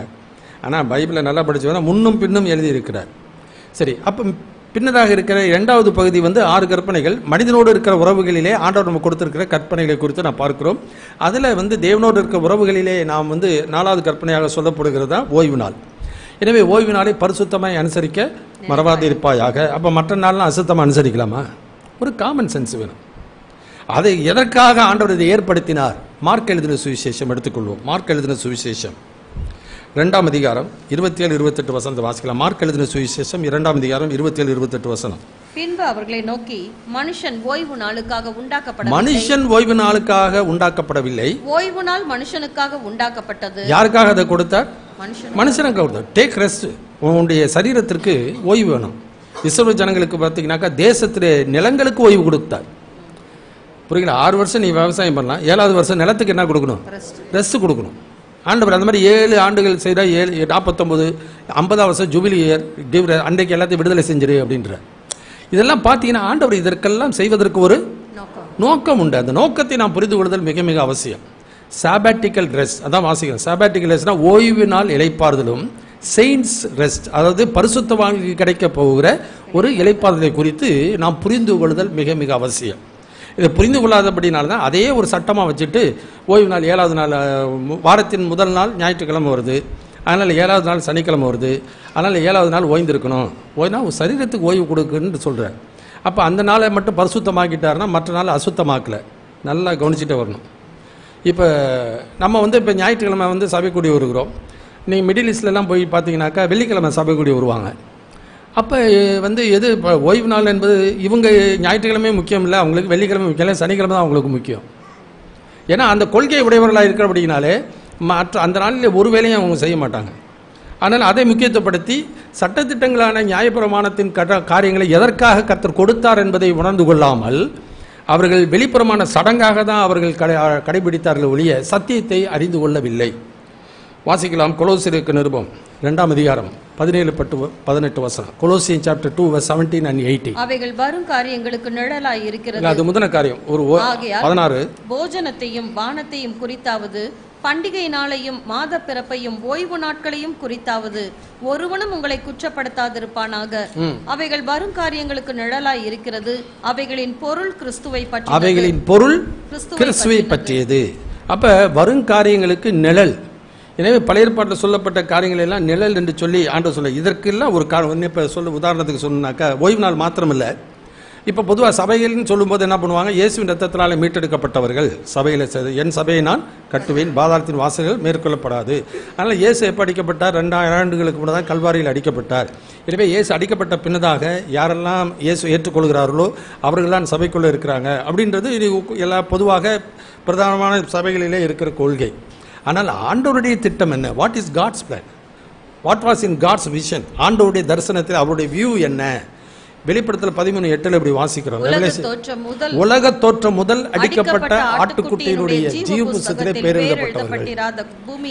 அப்ப உலக தோற்றம் முதல் அடிக்கப்படுதல் என்பதுனாக்க மனிதனை என்றைக்கு ஆண்டவர் படைத்தாரோ விழுந்து போன நாளிலேயே ஆண்டவர் அவர்களுக்கு என்ன பண்ண, ஒரு மிருகத்தை அடித்து அவர்களுக்கு தோல் உடையை ஆண்டவர் எடுத்து வைத்தார். ஏன்னாக்கா ரத்தம் சிந்தது இல்லாமல். இனிமே நம்முடைய வாழ்க்கையிலே நாம் ஆண்டவருடைய கண்ணோட்டம் என்ன, என்ன நோக்கத்திற்காக அதை ஆண்டவர் செய்தார், அது எதிலே நிறைவேற்றுகிறார்? கிறிஸ்துவில் அதை நிறைவேற்றுகிறார். நியாயப்பிரமாணத்துக்கு முன்னான காலத்தில் அப்படிதான், நியாயப்பிரமாண காலத்தில் அப்படிதான். ரத்தம் சிந்தலாமல் மன்னிப்பு இல்லை. அது இயேசுவை நிறைவேறிற்று. இயேசுவின் ரத்தம் சகல பாவங்களை நீக்கி நம்மை சுத்திகரிக்கிறது. எனவே அந்த இயேசுவுக்குள் ஒருவன் வந்துவிட்டால் நியாயப்பிரமாணம் முழுவதையும் அவன் என்ன பண்ணுகிறான்? நிறைவேற்றுகிறவனாய் இருக்கின்றான். எனவே வெளிப்படுத்தல் 14ஆம் அதிகாரம் 13வது வசனத்தில் வாசிக்கும் பொழுது சாபாட்டிக்கல் ட்ரெஸ் அல்ல, செயின்ஸ் ட்ரெஸ், பரிசுத்தவான்களுக்கு ஆண்டவர் கொடுக்க போகிற இளைப்பாறுதலை குறித்து வெளிப்படுத்தல் 14:13 ரெவலேஷன் சாப்டர் 14:30. பரலோகத்திலிருந்து ஒரு சத்தம் உண்டாக கேட்டேன், அது கர்த்தருக்குள் மரிக்கிறவர்கள் இது முதல் பாக்கியவான்கள் என்று எழுது, அவர்கள் தங்கள் பிரயாசங்களை விட்டொழிந்து இளைப்பாறுவார்கள், அவர்களுடைய கிரியைகள் அவர்களோட கூட போம், ஆவியானவரும் ஆம் என்று திருவுளம் பற்றுகிறார் என்று சொல்லிற்று. எனவே பரலோகத்திலிருந்து ஒரு சத்தம், அதை ஆவியானவர் என்ன ratification of the holy spirit, அவர் அதை உறுதிப்படுத்தி சொல்லுகிற ஒரு காரியம் என்ன? கர்த்தருக்குள் மரிக்கிறவர்கள், ஒருத்தன் கர்த்தருக்குள் மரிக்க வேண்டும் என்றால் கர்த்தருக்குள் முதலாவது வர வேண்டும். எந்த சபையில் இருந்தாலும் அதை பற்றி பேச்சு இல்லை. மாம்சத்தினால் பிறப்பது மாம்சமாய் இருக்கும், ஆவியினால் பிறப்பது. ஒருவன் மறுபடியும் பிறவாவிட்டால், மேலிருந்து பிறவாவிட்டால், ஒருவன் தேவனுடைய பிள்ளையாக பிறக்க வேண்டும். அதற்கு தான் இயேசுவுக்குள் ஒருவன் வர வேண்டும். அதனால 2 Corinthians 5:17 வாசிக்கிறோம், ஒருவன் கிறிஸ்துவுக்குள் இருந்தால் புதிய சிறுசியாக இருக்கிறான், பழைய ஒளிந்து போன எல்லாம் அக்கிரமங்களின் பாவம் மரித்து கிடந்த நம்மை உயிர்ப்பித்தார். ஸோ கிறிஸ்துவுக்குள் வரும்பொழுது அவருடைய விசுவாச வாழ்க்கை ஆரம்பிக்கின்றது. எபேசியர் 1:13 வாசிக்கிறோம், நீங்கள் உங்கள் ரட்சிப்பின் சுவிசேஷமாகிய சத்திய வசனத்தை கேட்டு விசுவாசிகளான பொழுது. எப்படி இஸ்ரவேல் ஜனங்களுடைய சடங்குகளினாலே அவர்கள் தேவனுடைய பிள்ளையாக மாறல, ஆண்டவர் மேல் வைத்த விசுவாசம், ஆண்டவருடைய சத்தியத்துக்கு அவர்கள் கீழ்ப்படிந்து போனது, ஆண்டவருக்கு பயந்து நடந்தது, அவர்களை ஆண்டவர் கண்ணோக்கி பார்த்தார், அவர்களை தம்முடைய ஜனமாக ஆண்டவர் தெரிந்து கொண்டார். அதே விதமாக தான் இன்றைக்கு நம்முடைய வாழ்க்கையை நாம் சபைகளிலே செய்கிற சடங்கு சம்பிரதாயங்களினாலே ஒருவனை ஆண்டவர் தெரிந்து கொள்ளுதல், கிருபையினாலே தெரிந்து கொள்ளுதல். ரோமர் 11:5-6 வசனத்தில் வாசிக்கும் போது இந்த இக்காலத்திலும் கிருபையினாலே உண்டாகிற தெரிந்து கொள்ளுதல், நாம் செய்கிற கிரியைகளினாலே தெரிந்து கொள்ளுதல் அல்ல. அப்ப கிருபையினால் உண்டாகிறது என்றால் யாருக்கு கிருபை அருளப்பட வேண்டும் என்பதை அவர் தீர்மானிக்கிறாரோ அவனுக்கு தான். யார் அவருக்கு பிரியமாக அந்த சத்தியத்தை விசுவாசிக்கிறானோ அவனுக்கு தான் ஆண்டவர் கிருபையை அருளுகிறார். இது உங்களால் உண்டானதல்ல, தேவனுடைய ஈவு. அதனால பவுல் சொல்லும்போது கிறிஸ்துவுக்கு வந்து விட்டார். இப்ப பிலிப்பியர் 3ஆம் அதிகாரம் 9ஆம் வசனத்தில் வாசிக்கிறோம். பவுல் என்ன சொல்லுகிறாரு கவனிப்போம். ஆவியானவர் பவுலின் மூலமாக சொல்லுகிற ஒரு வார்த்தை பிலிப்பியர் 3:9, நான் கிறிஸ்துவை ஆதாயப்படுத்திக் கொள்ளும்படிக்கும் நியாய பிரமாணத்தினால் வருகிற சுய நீதியை உடையவனாயிராமல் கிறிஸ்துவை பற்றும் விசுவாசத்தினால் வருகிறதும் விசுவாசம் மூலமாய் தேவனால் உண்டாயிருக்கிறதுமான நீதியை உடையவனாயிருந்து கிறிஸ்துவுக்குள் இருக்கிறவன் என்று காணப்படும்படி. அது ரொம்ப முக்கியம். கிறிஸ்துவுக்குள் இருந்து கொண்டிருந்தால்தான் நான் மரிக்கும் பொழுது யாருக்குள்ள மரிப்பேன்? கிறிஸ்துவ சபைக்குள்ள இருந்து மரிக்கலாம். ஆனா கிறிஸ்துவுக்குள் வந்தவன் கிறிஸ்துவுக்குள் நிலைத்திருந்து கிறிஸ்துவுக்குள் மரிக்க வேண்டியது மிக மிக அவசியம். அப்படி யார் மரிக்கிறானோ அவன்தான் ஆண்டவருடைய நித்திய இளைப்பாறுதலிலே பிரவேசிப்பான். எல்லா கல்லறையிலும் பார்த்தீங்கன்னா கிறிஸ்துவ கல்லறையிலாம் RIPன்னு போட்டிருப்பாங்க, பார்த்துருக்கீங்களா? தற்கொலை செஞ்சவனுக்கு அவர் தான், கொலையை போட்டவனுக்கு தான், யாருக்கெல்லாம் கோயிலுக்கு கொண்டு போய் வைக்கிறாங்களோ அவங்க அப்பெல்லாம் RIP, ரெஸ்ட் இன் பீஸ் இவங்க போட்டிருப்பாங்க. Rest in peace. உண்மையில் அந்த இளைப்பாறுதலில் பிரவேசிப்பாங்களா இல்லையா என்பது யாருக்கு தான் கிடைக்குதுன்னா இயேசுவுக்குள் மரிக்கிறவர்களுக்கு தான். இயேசுக்குள் வராமலும் இயேசுக்குள் நிலைத்திராமலும் இயேசுக்குள் மரிக்காமல் இருக்கிற ஒருவனும் அந்த இளைப்பாறுதலை பிரவேசிக்க போவது இல்லை. அதனால்தான் நம்முடைய வாழ்க்கையில மிகவும் ஜாக்கிரதையுள்ளதாக இருக்கணும். ஆனால் இப்போ ஓய்வு நாளை குறித்து சொல்லும் பொழுது ரோமருக்கு நிருபம் எடுத்துக்கொள்வோம். ரோமருக்கு நிருபம் 14ஆம் அதிகாரம் 5-6 வாசிக்க. Roman chapter 14:5-6. அன்றியும் ஒருவன் ஒரு நாளை மற்றொரு நாளிலும் விசேஷமாக எண்ணுகிறான். ஒருவன் ஒரு நாள் விசேஷமாக, இதை விட அது பெட்டருங்க, இது பரிசுத்த ஓய்வு நாளுங்க, ரைட், ஓகே. வேறொருவன் எல்லா நாட்களையும் சரியாக எண்ணுகிறான். அவனவன் தன் தன் மனதிலே முழு நிச்சயத்தை உடையவனாய் இருக்க கடவன். நாட்களை விசேஷித்துக் கொள்ளுகிறவன் கர்த்தருக்கென்று விசேஷித்துக் கொள்ளுகிறான், நாட்களை விசேஷித்துக் கொள்ளாதவனும் கர்த்தருக்கென்று விசேஷித்துக் கொள்ளாதிருக்கிறான். புசிக்கிறவன் தேவனுக்கு ஸ்தோத்திரம் செலுத்துகிறபடியால் கர்த்தருக்கென்று புசிக்கிறான், புசியாதிருக்கிறவனும் கர்த்தருக்கென்று புசியாதிருந்து தேவனுக்கு ஸ்தோத்திரம் செலுத்துகிறான். கர்த்தருக்கு ஸ்தோத்திரம். எனவே அந்த வசனத்தை வாசி, ஒருவன் ஒரு நாளை விசேஷித்துக் கொள்ளலாம். மிடில் ஈஸ்ட்ல இருக்கிறவங்க வெள்ளிக்கிழமை விசேஷித்துக் கொள்கிறாங்க, மற்ற நாடுகளில் இருக்கிறவர்கள் ஞாயிற்றுக்கிழமை விசேஷித்துக் கொள்கிறாங்க, சில நாடுகளுக்கு சனிக்கிழமை விசேஷம். ஓகே, அதை பற்றி இல்லை. ஆனால் சட்டமாக கொண்டாடாத. ஏன்னா அது மனிதனுடைய 6 நாள் நீ வேலை செய்கிறாய், ஒரு நாள் என்ன பண்ணிக்க, அது that is a rest to your body. இது எதற்காக வைத்தார்னா பின்னாடி ஒரு வாழ்க்கையான பலவீனமான பாண்டம், ஜென்ம சரீரம், புரியுற பூமிக்குரிய சரீரம். எனவே இந்த சரீரத்துக்கு ஓய்வு வேண்டும் என்பதற்காக ஆண்டவர் ஓய்வு நாள் வைத்து, அந்த ஓய்வு நாளை வீணடிக்காத. அது ஆண்டவருடைய சமூகத்திலே படைத்த தேவனை, நம்ம மட்டும் பாதுகாத்த தேவனை 6 நாள் நமக்கு செய்த நன்மையை நினைத்து பார்த்து நன்றி செலுத்தவும், அந்த நேரத்தை ஆண்டவருக்கு மகிமையாக அந்த நாளிலே நம்ம செலவு செய்யவும். ஏன்னா 6 நாள் நமக்காக ஓடுறோம். ஒரு நாள் ஆண்டவருக்கென்று உட்கார்ந்து ஆண்டவருக்கு நன்றி சொல்லி ஆண்டவரை தியானித்து ஆண்டவரை துதிக்க சோத்திரிக்க சபை கொடி வர இது ஏதுவான ஒரு நன்மையான ஒரு காரியத்தை தான் கர்த்தர் நமக்கு தந்திருக்கிறார். எனவே நம்முடைய வாழ்க்கையிலே ஓய்வு நாளை குறித்து ஒருவர் குற்றப்படுத்தக்கூடாது. எனவே எபிரேயருக்கு நிருபத்திலே அந்த எபிரேயர்களுக்கு அந்த ஓய்வு நாள் சட்டம் உண்டு. ஆகினால் தான் அவர் அப்ரகன்ஷன் நம்முடைய புரிந்து கொள்ளுதலை குறித்து அங்கே சொல்லுகிறதை நான் பார்க்கிறோம். So sabbatical dress and science dress. எனவே ஓய்வு நாள் அந்த ஓய்வு நாளை குறித்தும் வாராந்திர ஓய்வு நாளும் ஆண்டவர் நமக்கு வரப்போகிற ஓய்வு காரியத்தை குறித்தும் ஆண்டவர் சொல்லுகிற காரியத்தை அங்கே நாம் கவனிக்கிறோம். 3வது காரியம் நான் எபிரேயர் 4ஆம் அதிகாரம் 6-10 வசனம். Hebrew chapter 4:6-10. ஆகையால் சிலர் அதில் பிரவேசிப்பது இன்னும் வரப்போகிற காரியமாய் இருக்கிறபடியினாலும் சுவிசேஷத்தை முதலாவது கேட்டவர்கள் கீழ்ப்படியாமையினாலே அதில் பிரவேசியாமற் போனபடியினாலும் இன்று அவருடைய சத்தத்தை கேட்பீர்களாகில் உங்கள் இருதயங்களை கடினப்படுத்தாதிருங்கள் என்று வெகு காலத்திற்கு பின்பு தாவீதின் சங்கீதத்திலே சொல்லி இருக்கிறபடி இன்று என்று சொல்வதினாலே பின்னும் ஒரு நாளை குறித்திருக்கிறார். யோசுவா அவர்களை இளைப்பாறுதலுக்கு உட்படுத்தி இருந்தால் பின்பு அவர் வேறொரு நாளை குறித்து சொல்லி இருக்க மாட்டாரே. ஆகையால் தேவனுடைய ஜனங்களுக்கு இளைப்பாறுகிற காலம் இனி வருகிறதாய் இருக்கிறது. ஏனெனில் அவருடைய இளைப்பாறுதலில் பிரவேசித்தவன் தேவன் தம்முடைய கிரியைகளை முடித்து ஓய்ந்தது போல தானும் தன் கிரியைகளை முடித்து ஓய்ந்திருப்பான். சோ 2வது காரியம். 3வது காரியம் அவர் அப்ளிகேஷன். நம்முடைய செயல்பாடுகள் அதை எப்படி நடைமுறைப்படுத்தி கொள்ளுதல் எப்படி அவசியம். இந்த விசுவாச நம்பிக்கை நமக்கு இருக்குமானால் அதை எப்படி நாம் செயல்படுத்த வேண்டியது அவசியம். 2 முக்கியமான காரியங்களை வாசிக்கிறோம். தி இல்லஸ்ட்ரேஷன், அதாவது முதலாவது கொடுக்கப்பட்டிருக்கிற திருசாந்தத்தை குறித்து நான் பார்க்கிறோம். 2 பேரை சொல்றாங்க. ஒன்று மோசே, 2வது அங்கே யோசுவாவை குறித்து நான் பார்க்கிறோம். அந்த வசனத்தில் வாசிக்கும் பொழுது வாசிக்கலாம். 95ஆம் சங்கீதம் 7 வசனம் வாசிக்கலாம். 95ஆம் சங்கீதம் 7-11 வரைக்கும். அவர் நம்முடைய தேவன், நாம் அவர் மேய்ச்சலின் ஜனங்களும் அவர் கைக்குள்ளான ஆடுகளும் ஆமே. நல்லா கவனிச்சுங்க. நாம் அவர் மேய்ச்சலின் ஜனங்களும். அப்ப நம்முடைய மேய்ப்பன் யார்? இயேசு. நல்ல ஒரு பாசரோ ஒரு சாபனமோ அல்ல. உங்களை மேய்க்கிற மேய்ப்பன் யார்? Praise the Lord. என்ன இப்படி யோசிக்கிறீங்க? தெரியுமில்ல, நாம் அவருடைய தலைமுறையினாலே குணமானீர்கள் வசனம் தெரியும், கேள்விப்பட்டிருப்பீங்க இல்லையா? அதுக்கு அடுத்த வசனத்தை வாசிங்க. 1 பேதுரு 1:25 வாசிங்க.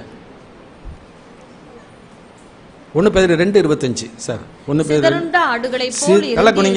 அந்த டென்ஸ் ரொம்ப முக்கியம். டென்ஸ்னாக்கா காலங்கள், கடந்த காலம், நிகழ்காலம், எதிர்காலம், பாஸ்ட் அண்ட் பிரசன்ட், ஃபியூச்சர். சிதறுண்ட ஆடுகளைப் போல இருந்தீர்கள், இப்பொழுதோ உங்கள் ஆத்துமாவுக்கு மேய்ப்பரும் கண்காணியுமானவரிடத்திற்கு திருப்பப்பட்டிருக்கிறீர்கள். அப்போ உங்களுடைய மேய்ப்பன் யார்? இயேசு. நாம் அவருடைய கைக்குள்ளான ஆடுகள். Praise the Lord. யார் கைக்குள்ள இருக்கீங்க? அப்படியா? இல்ல சாப்பிடத்துக்குள்ள இருக்கீங்களா? சாப்பிட சொல்றது கேட்பீங்களா, இயேசு சொல்றது கேட்பீங்களா? அது யோசிச்சு பார்த்துங்க. இனிமேல் வரப்போகிற காலத்தில் நாம் இப்பொழுதே அதை தீர்மானித்து நடந்தால் தான் அந்த நாட்களில் நடக்க முடியும். ஆனால் நானே நல்ல மேய்ப்பன், என் ஆடுகள் என் சத்தத்துக்கு செவி கொடுக்கின்றன என்று ஆண்டவர் சொல்லியிருக்கிறார். அதனால் அன்றைக்கு ஆண்டவர் என்றைக்கு நம்மை அவருடைய மந்தையில் சேர்த்து விட்டாரோ அந்த நாளிலிருந்து அவர் நம்மை மேய்க்கின்ற மேய்ப்பன். நானே நல்ல மேய்ப்பன் இல்லையா? அவர் தான் வாசிக்கிறோம். அவர் 23ஆம் சங்கீதத்தில் வாசிக்கும் பொழுது அவர் என்ன பண்ணுகிறாராம்? அவர் தண்ணீர் அடங்களில் மேய்த்து அமர்ந்த தண்ணீர் அண்டரிலே என்னை நடத்தி கொண்டு போகிறார். புரியுதா? என்னை இன்றைக்கும் என்னை நடத்துகிற தேவன் அவர். எனவே அந்த தேவன் சொல்கிற அந்த வார்த்தைகளுக்கு தான் நாம் செவி கொடுத்தல் மிக முக்கியம். இப்ப 95 திரும்ப வாசிக்கலாம். 7 அவர் நம்முடைய தேவன், நாம் அவர் மேய்ச்சலின் ஜனங்களும் அவர் கைக்குள்ளான ஆடுகளுமாமே. இன்று அவருடைய சத்தத்தை கேட்பீர்களாகில் வனாந்தரத்தில் கோபமூட்டின போதும் சோதனை நாளிலும் நடந்தது போல உங்கள் இருதயத்தை கடினப்படுத்தாதேயுங்கள். அங்கே உங்கள் பிதாக்கள் என்னை சோதித்து என்னை பரீட்சை பார்த்து என் கிரியையையும் கண்டார்கள். 40 வருஷமாய் நான் அந்த சந்ததியை அரோசித்து அவர்கள் வழிவி போகிற இருதயமுள்ள ஜனம் என்றும் என்னுடைய வழிகளை அறியாதவர்கள் என்றும் சொல்லி என்னுடைய இளைப்பாறுதலில் அவர்கள் பிரவேசிப்பதில்லை என்று என்னுடைய கோபத்திலே ஆணையிட்டேன். இது மோசேயின் நாட்களிலே சொன்ன காரியத்திற்கு அவர்கள் செவி கொடுக்காமல் போனார்கள். தாவீதின் நாட்களிலே இந்த வார்த்தை சொல்லப்படுகிறதை நாம் பார்க்கின்றோம்.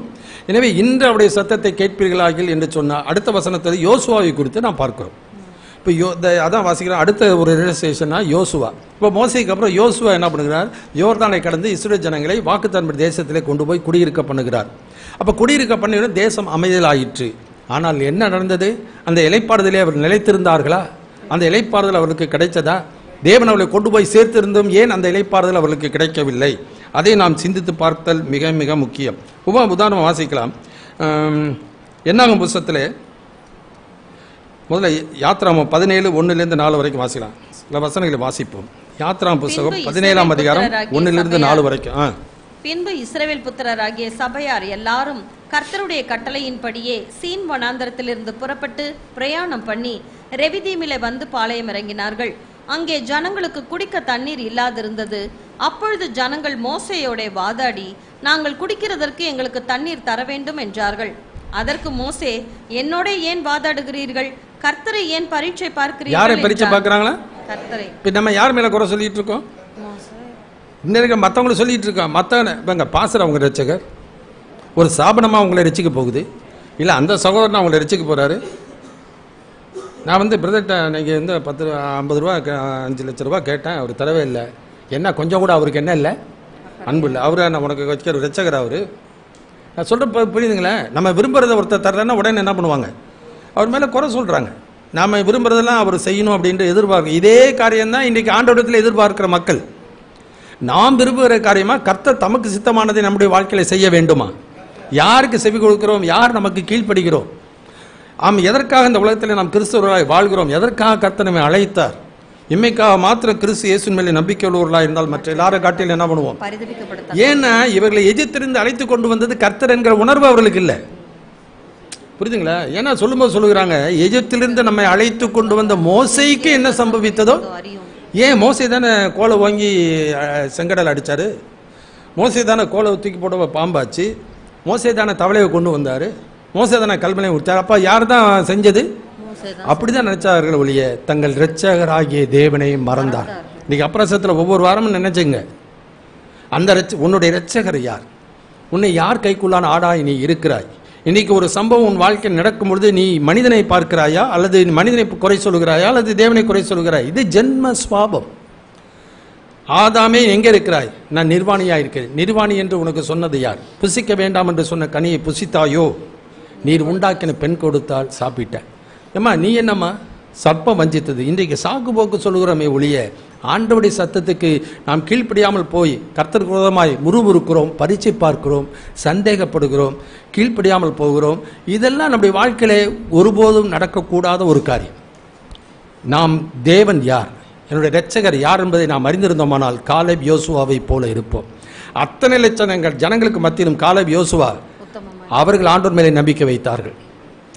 எப்ரோன் தேசத்தை கொண்டு போய் அங்கே மலைநாட்டை கொண்டு போய், ராட்சசர்கள் இருக்கிற மலைநாடு, யோசுவாவின் தலைமையில் எந்த வேணுமானாக்கா அந்த ஏனாக்கியர் இருக்கிற மலைநாட்டை தாரு. நம்ம என்ன கேட்போம்? எங்க 40 வருஷம் இவங்கெல்லாம் செஞ்ச தப்போட நானும் சேர்ந்து 40 வருஷம் என்ன பண்ணேன்? எஜிப்திலிருந்து வந்தப்ப இவங்களோட கூட நான் 40 வருஷம் ஒரு தலைமுறை முழுவதும் ஒடிஞ்சிருச்சு. ஏதோ கர்த்தர் நாங்கள் வச்ச நம்பிக்கைக்கு, நாங்கள் வைத்த விசுவாசத்துக்கு எங்களை கொண்டாந்து தேசத்தில் வச்சாரு. நல்லா யோர்தான் அது ஓரமாக கொஞ்சம் பிளாட் போட்டு எங்களுக்கு கொடுத்தீங்கன்னா நல்லா இருக்குன்னு கேட்கல. ஏனாக்கினுடைய எத்தனை பேர் கேட்போம்? ஏன்னா 40 வருஷம் அனுபவம். 40 வருஷத்திலே ஆண்டவரை குறித்த அந்த அறிவு, ஆண்டவர் மேலே விசுவாசம், அந்த விசுவாசத்தினாலே அவர்களுக்கு உண்டான அறிவு, ஆண்டவர் செய்த செயல்பாடுகள், இவைகளெல்லாம் அறிந்திருந்தபடியினாலே உள்ளுக்கு போனதுக்கு அப்புறம் அவன் என்ன இருக்கிறான்? எப்ரான் மலைநாட்டை எங்களுக்கு தார். சங்கீத 27ஆம் சங்கீதத்தில் வாசிக்கும் முதல் வசனத்தில் வாசிக்கிறோம். என்ன வாசித்தோம்? கர்த்தர் என் ஜீவனின் பலன், யாருக்கு அஞ்சுவேன்? என் புரியுங்களா? தேவனின் வெளிச்சம், எந்த இருளும் நம்மை மேற்கொள்ள முடியாது. ரோமர் 8ஆம் அதிகாரத்தில் வாசிக்கிறோம், கர்த்தன் பட்சத்தில் இருந்தால் நாக்கினுக்குள்ளாக தீர்க்கிறவன் சரீரத்தை கொள்ளலாம். நான் மோட்சம் தான் போவேன். புரியல? நம்ம கிறிஸ்து ஜீவன் சாவி எனக்கு. ஏன்னா நான் நித்தியத்துக்கு போறதுக்கு தானே இயேசுவை ஏற்றுக்கொண்டேன். நான் இப்பதான் வாங்கி பிளாட் வாங்கி இப்பதான் அசிவாரம் போட்டேன், வீடு கட்டி முடியல. கட்டி முடிச்சதுக்கு அப்புறம் இப்படி சொல்ல முடியுமா? ஆகினால எதற்காக நாம் வாழ்கிறோம்? எனவே அந்த ஜனங்கள் எதற்காக அந்த வாழ்ந்து கொண்டிருந்தார்கள்?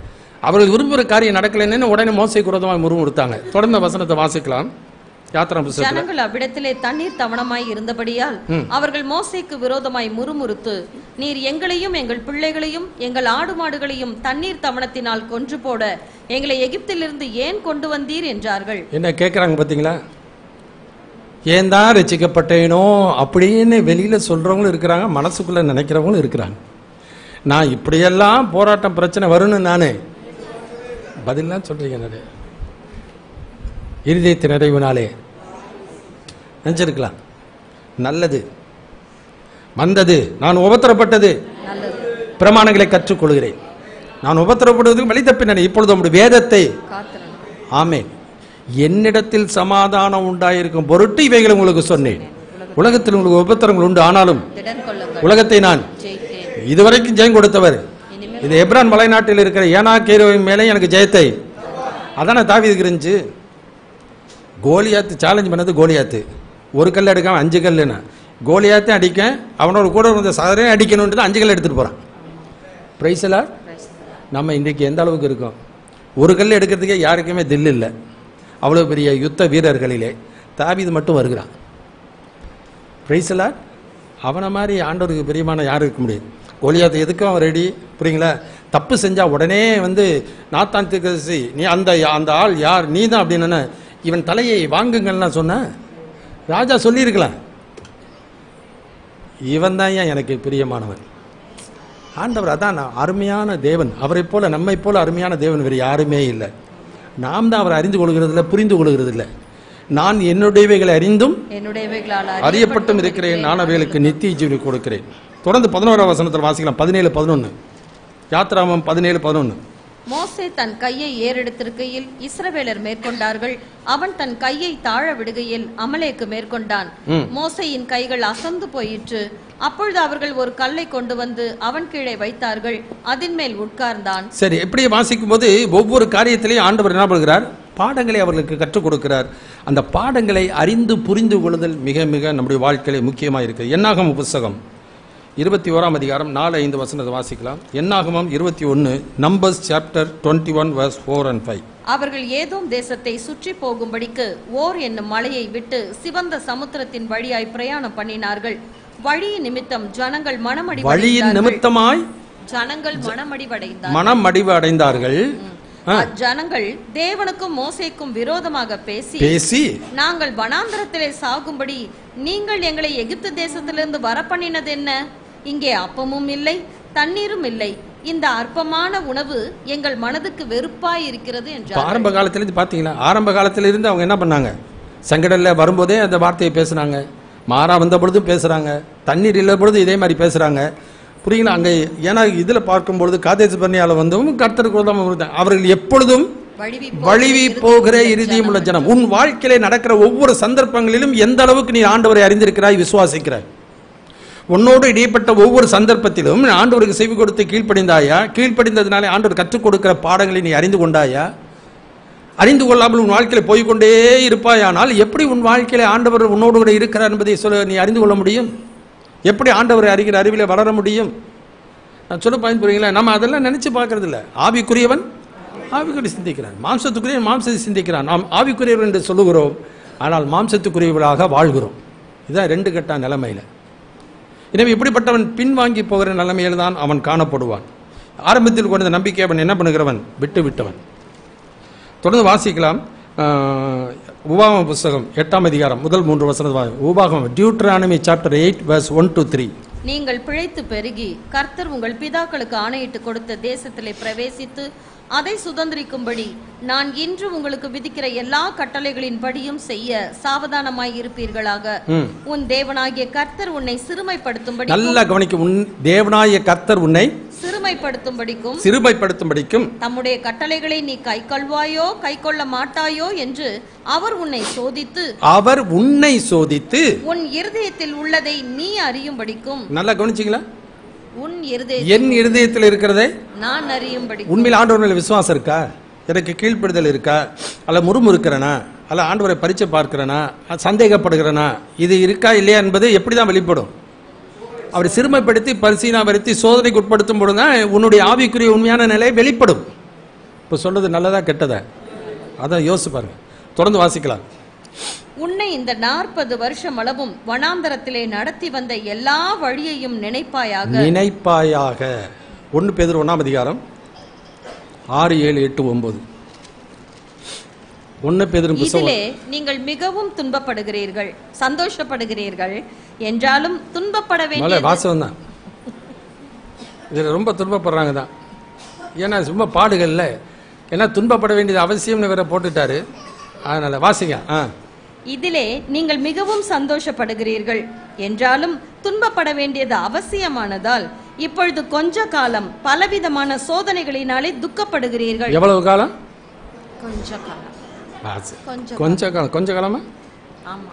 ஒவ்வொரு நாளும் ஒரு நல்ல யுகம் போல இருக்கு. பாடுபடுறவங்களுக்கு எப்படி இருக்குமா? யுகம் போல இருக்கும். ஆனா ஆண்டவர் மேல நம்பிக்கை வச்சு போகிறவனுக்கு அது மாயையை போல இருக்கும். ஏன்னா நம்முடைய நம்பிக்கை எதன் மேலே? நித்தியத்தின் மேலே. நித்திய மகிமைக்கு அழைத்தவராயிருக்கிற சகல கிருபையும் பொருந்திய தேவன் தாமே கொஞ்ச காலம் பாட நம்பிக்கிற உங்களை சீர்படுத்தி ஸ்திரப்படுத்தி பலப்படுத்தி, அப்ப என்னை நித்திய காலமெல்லாம் அழுகையும் பற்கடிப்பு உண்டாகக்கூடிய இடத்திலே நான் போவாதபடிக்கு என்னை விடுவித்து இன்றைக்கு ஆண்டவர் என்னை வைத்திருக்கிறார். நான் என்னுடைய நம்பிக்கை யார் மேலே இருக்கிறது என்பதை பரீட்சை வைப்பார்.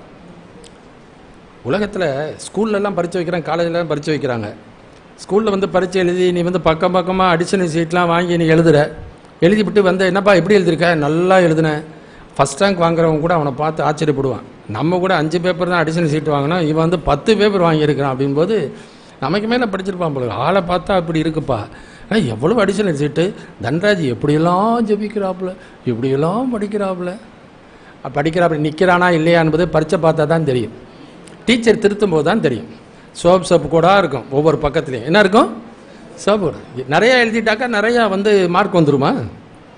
சரியான ஆன்சர் எழுதுனாக்கா, பதில் எழுதுனா சரியான மார்க் வரும். எத்தனை பேர் டீச்சர் போய் கொஸ்டின் பண்ணியிருக்கிறீங்க? மனசாட்சியில் கை வச்சு பாருங்க. எத்தனை பேர் இந்த மாதிரி தப்பு, டீச்சர் தப்பு போட்டப்ப எத்தனை பேர் வந்து போய் கொஸ்டின் பண்ணியிருக்கிறீங்க?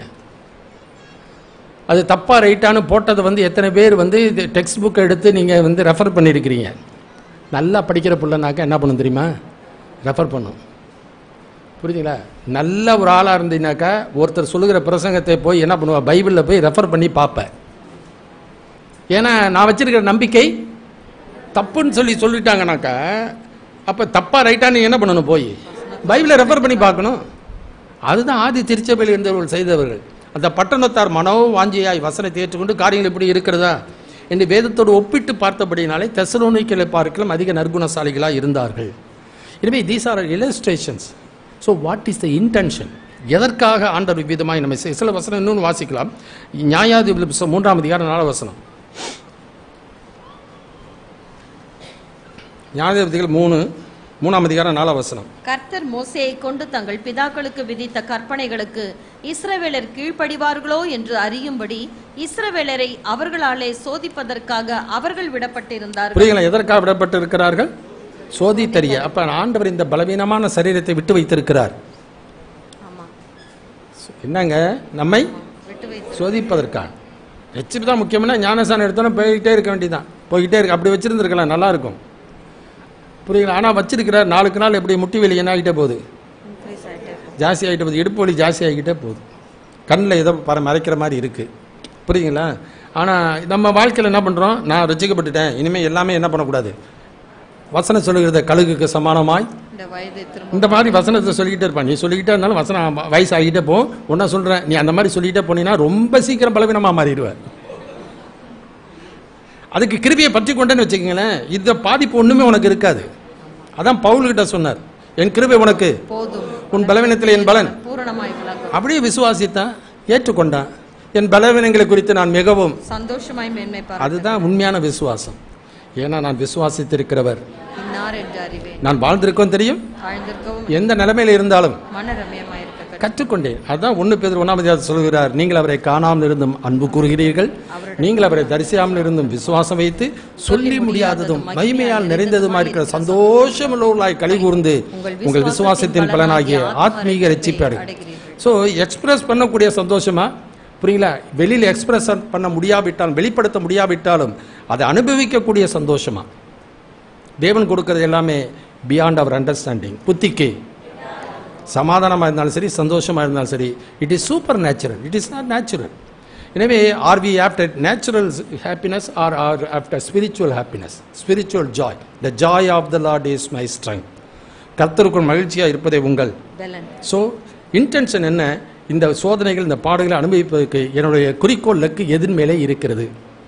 பவுல் சொல்கிறார், நான் எதற்காக பிடிக்கப்பட்டேனோ அதை பிடித்துக் கொள்ளும்படிக்கு ஆசையாய்த்தோடு. எபிரேயர் 12ஆம் அதிகாரத்தை வாசிக்கிறோம். இயேசு தமக்கு முன் வைக்கப்பட்ட சந்தோஷத்தை பொருட்டு சிலுவையை சகித்து தேவனுடைய வலது பார்சத்தில் வீற்றிருக்கிறார். எனவே நீங்கள் உங்கள் ஆத்மாவிலே இளைப்புள்ளவர்களாய் சோர்ந்து போகாமல் பாவிகளால் செய்யப்பட்ட இவ்விதமான விவரங்களை சகித்து அவரையே. அவருக்கு நடக்கலையா? ஒரு விசுவாசி சொல்லுது, அவருக்குன்னா ஒரே ஒரு தடவை சிலுவை சுமந்து போயிட்டாரு. விசுவாசி சொல்லுது, ஒரே ஒரு நாள் ஒரு தடவை சிலுவை சுமந்து போயிட்டாராம். இவங்க எத்தனையோ வருஷம் சுமந்து இருக்காரு. அவர் சிலுவை சுமந்தனால கிடைச்ச பலன் என்னன்னு தெரியுமா உனக்கு? தெரிஞ்சிருந்தா நீ சொல்லவே மாட்ட. அப்படி நீ நித்தியத்துக்கும் அழுகையும் பற்கடிப்பும் உண்டாகக்கூடிய நரக அக்கினியிலே நீ சதா காலங்களும் வேகாதபடிக்கு ஆண்டவர் உன் பாவத்தையும் இப்படி சாபத்தை சுமந்து தீர்த்து இந்த ரட்சிப்பை கொடுத்திருக்கிறார். அதான் இப்ப ரெண்டு வாசி இவ்வளவு பெரிதான ரட்சிப்பை குறித்து கவலையற்று இவ்வளவு பெரிய ரட்சிப்பை கொடுத்த இந்த ஆண்டவருக்காக, அவருடைய சத்தியத்துக்காக, அவருடைய நீதிக்காக, அவருடைய வசனத்துக்காக நான் இதை இவன் வாழ்க்கையில ஏற்றுக்கொள்ளக்கூடாதா? சந்தோஷமாய் ஏற்றுக்கொள்வேன், ஏற்றுக்கொள்ள வேண்டும். கர்த்தருடைய நாமத்துக்கு மகிமை உண்டா. ஸோ இன்டென்ஷன் அதுதான். கிறிஸ்து நம்மளை உருவாகணும், திவ்ய சுவாபத்துக்கு நாம் பங்குள்ளவர்களாக போக வேண்டியது அவசியம். ஸோ அவர் அப்ளிகேஷன். எனவே நம்முடைய வாழ்க்கையை நாம் அதை செயல்பாட்டுக்குள்ளே என்ன பண்ணணும்? கொண்டு வர வேண்டியது அவசியம். ஸோ நமது கவனம் அட்டென்ஷன். ரெண்டாவது அவர் அப்ரஹென்ஷன், புரிந்து கொள்ளுதல். புரிந்து கொண்ட காரியத்தை நம்முடைய வாழ்க்கையில் என்ன பண்ணணும்? அபியாசப்படுத்தி கொண்டு வர வேண்டியது அப்ளிகேஷன். அடுத்து 4ஆம் அதிகாரம் 11-12. ஆகையால் அந்த திருஷ்டாந்தத்தின்படி ஒருவனாகிலும் கீழ்ப்படியாமையினாலே விழுந்து போகாதபடிக்கு நாம் இந்த இளைப்பாறுதலில் பிரவேசிக்க ஜாக்கிரதையாய் இருக்க கடவோம். தேவனுடைய வார்த்தையானது ஜீவனும் வல்லமையும் உள்ளதாயும் இருபுறமும் கருக்குள்ள எந்த பட்டயத்திலும் கருக்கானதாயும் ஆத்மாவையும் ஆவியையும் கணுக்களையும் ஊனையும் பிரிக்கத்தக்கதாக உருவ குத்துகிறதாயும் இருதயத்தின் நினைவுகளையும் யோசனைகளையும் வகையறுக்கிறதாயும் இருக்கிறது. அவர் அப்ரோச், நம்முடைய அணுகுமுறை. செயல்பாடுகளே நாம் செயல்படுத்துவதற்கு என்னுடைய அணுகுமுறை எப்படி இருக்கிறது? ஸ்பிரிச்சுவலாக இருக்கா அல்லது ஸ்கிரிப்சரலாக இருக்கா? ஆவிக்குரியனை சிந்திக்கிறான் என்று ஆவிக்குரிய காரியங்களை தவறான விதத்தில் பயன்படுத்தினாலும் நமக்கு பலன் கிடைக்காது. நான் சொல்ல போறீங்களா? ஆவிக்குரிய காரியங்களை தவறான முறையிலே நான் பயன்படுத்தினாலும் பலன் கிடைக்காது. சரியான விதத்திலே பயன்படுத்தினால்தான் எனக்கு பிரயோஜனமாக இருக்கும். சட்டத்தின்படி மல்யுத்தம் பண்ணாவிட்டால் முடிசூட்டப்பட மாட்டான்.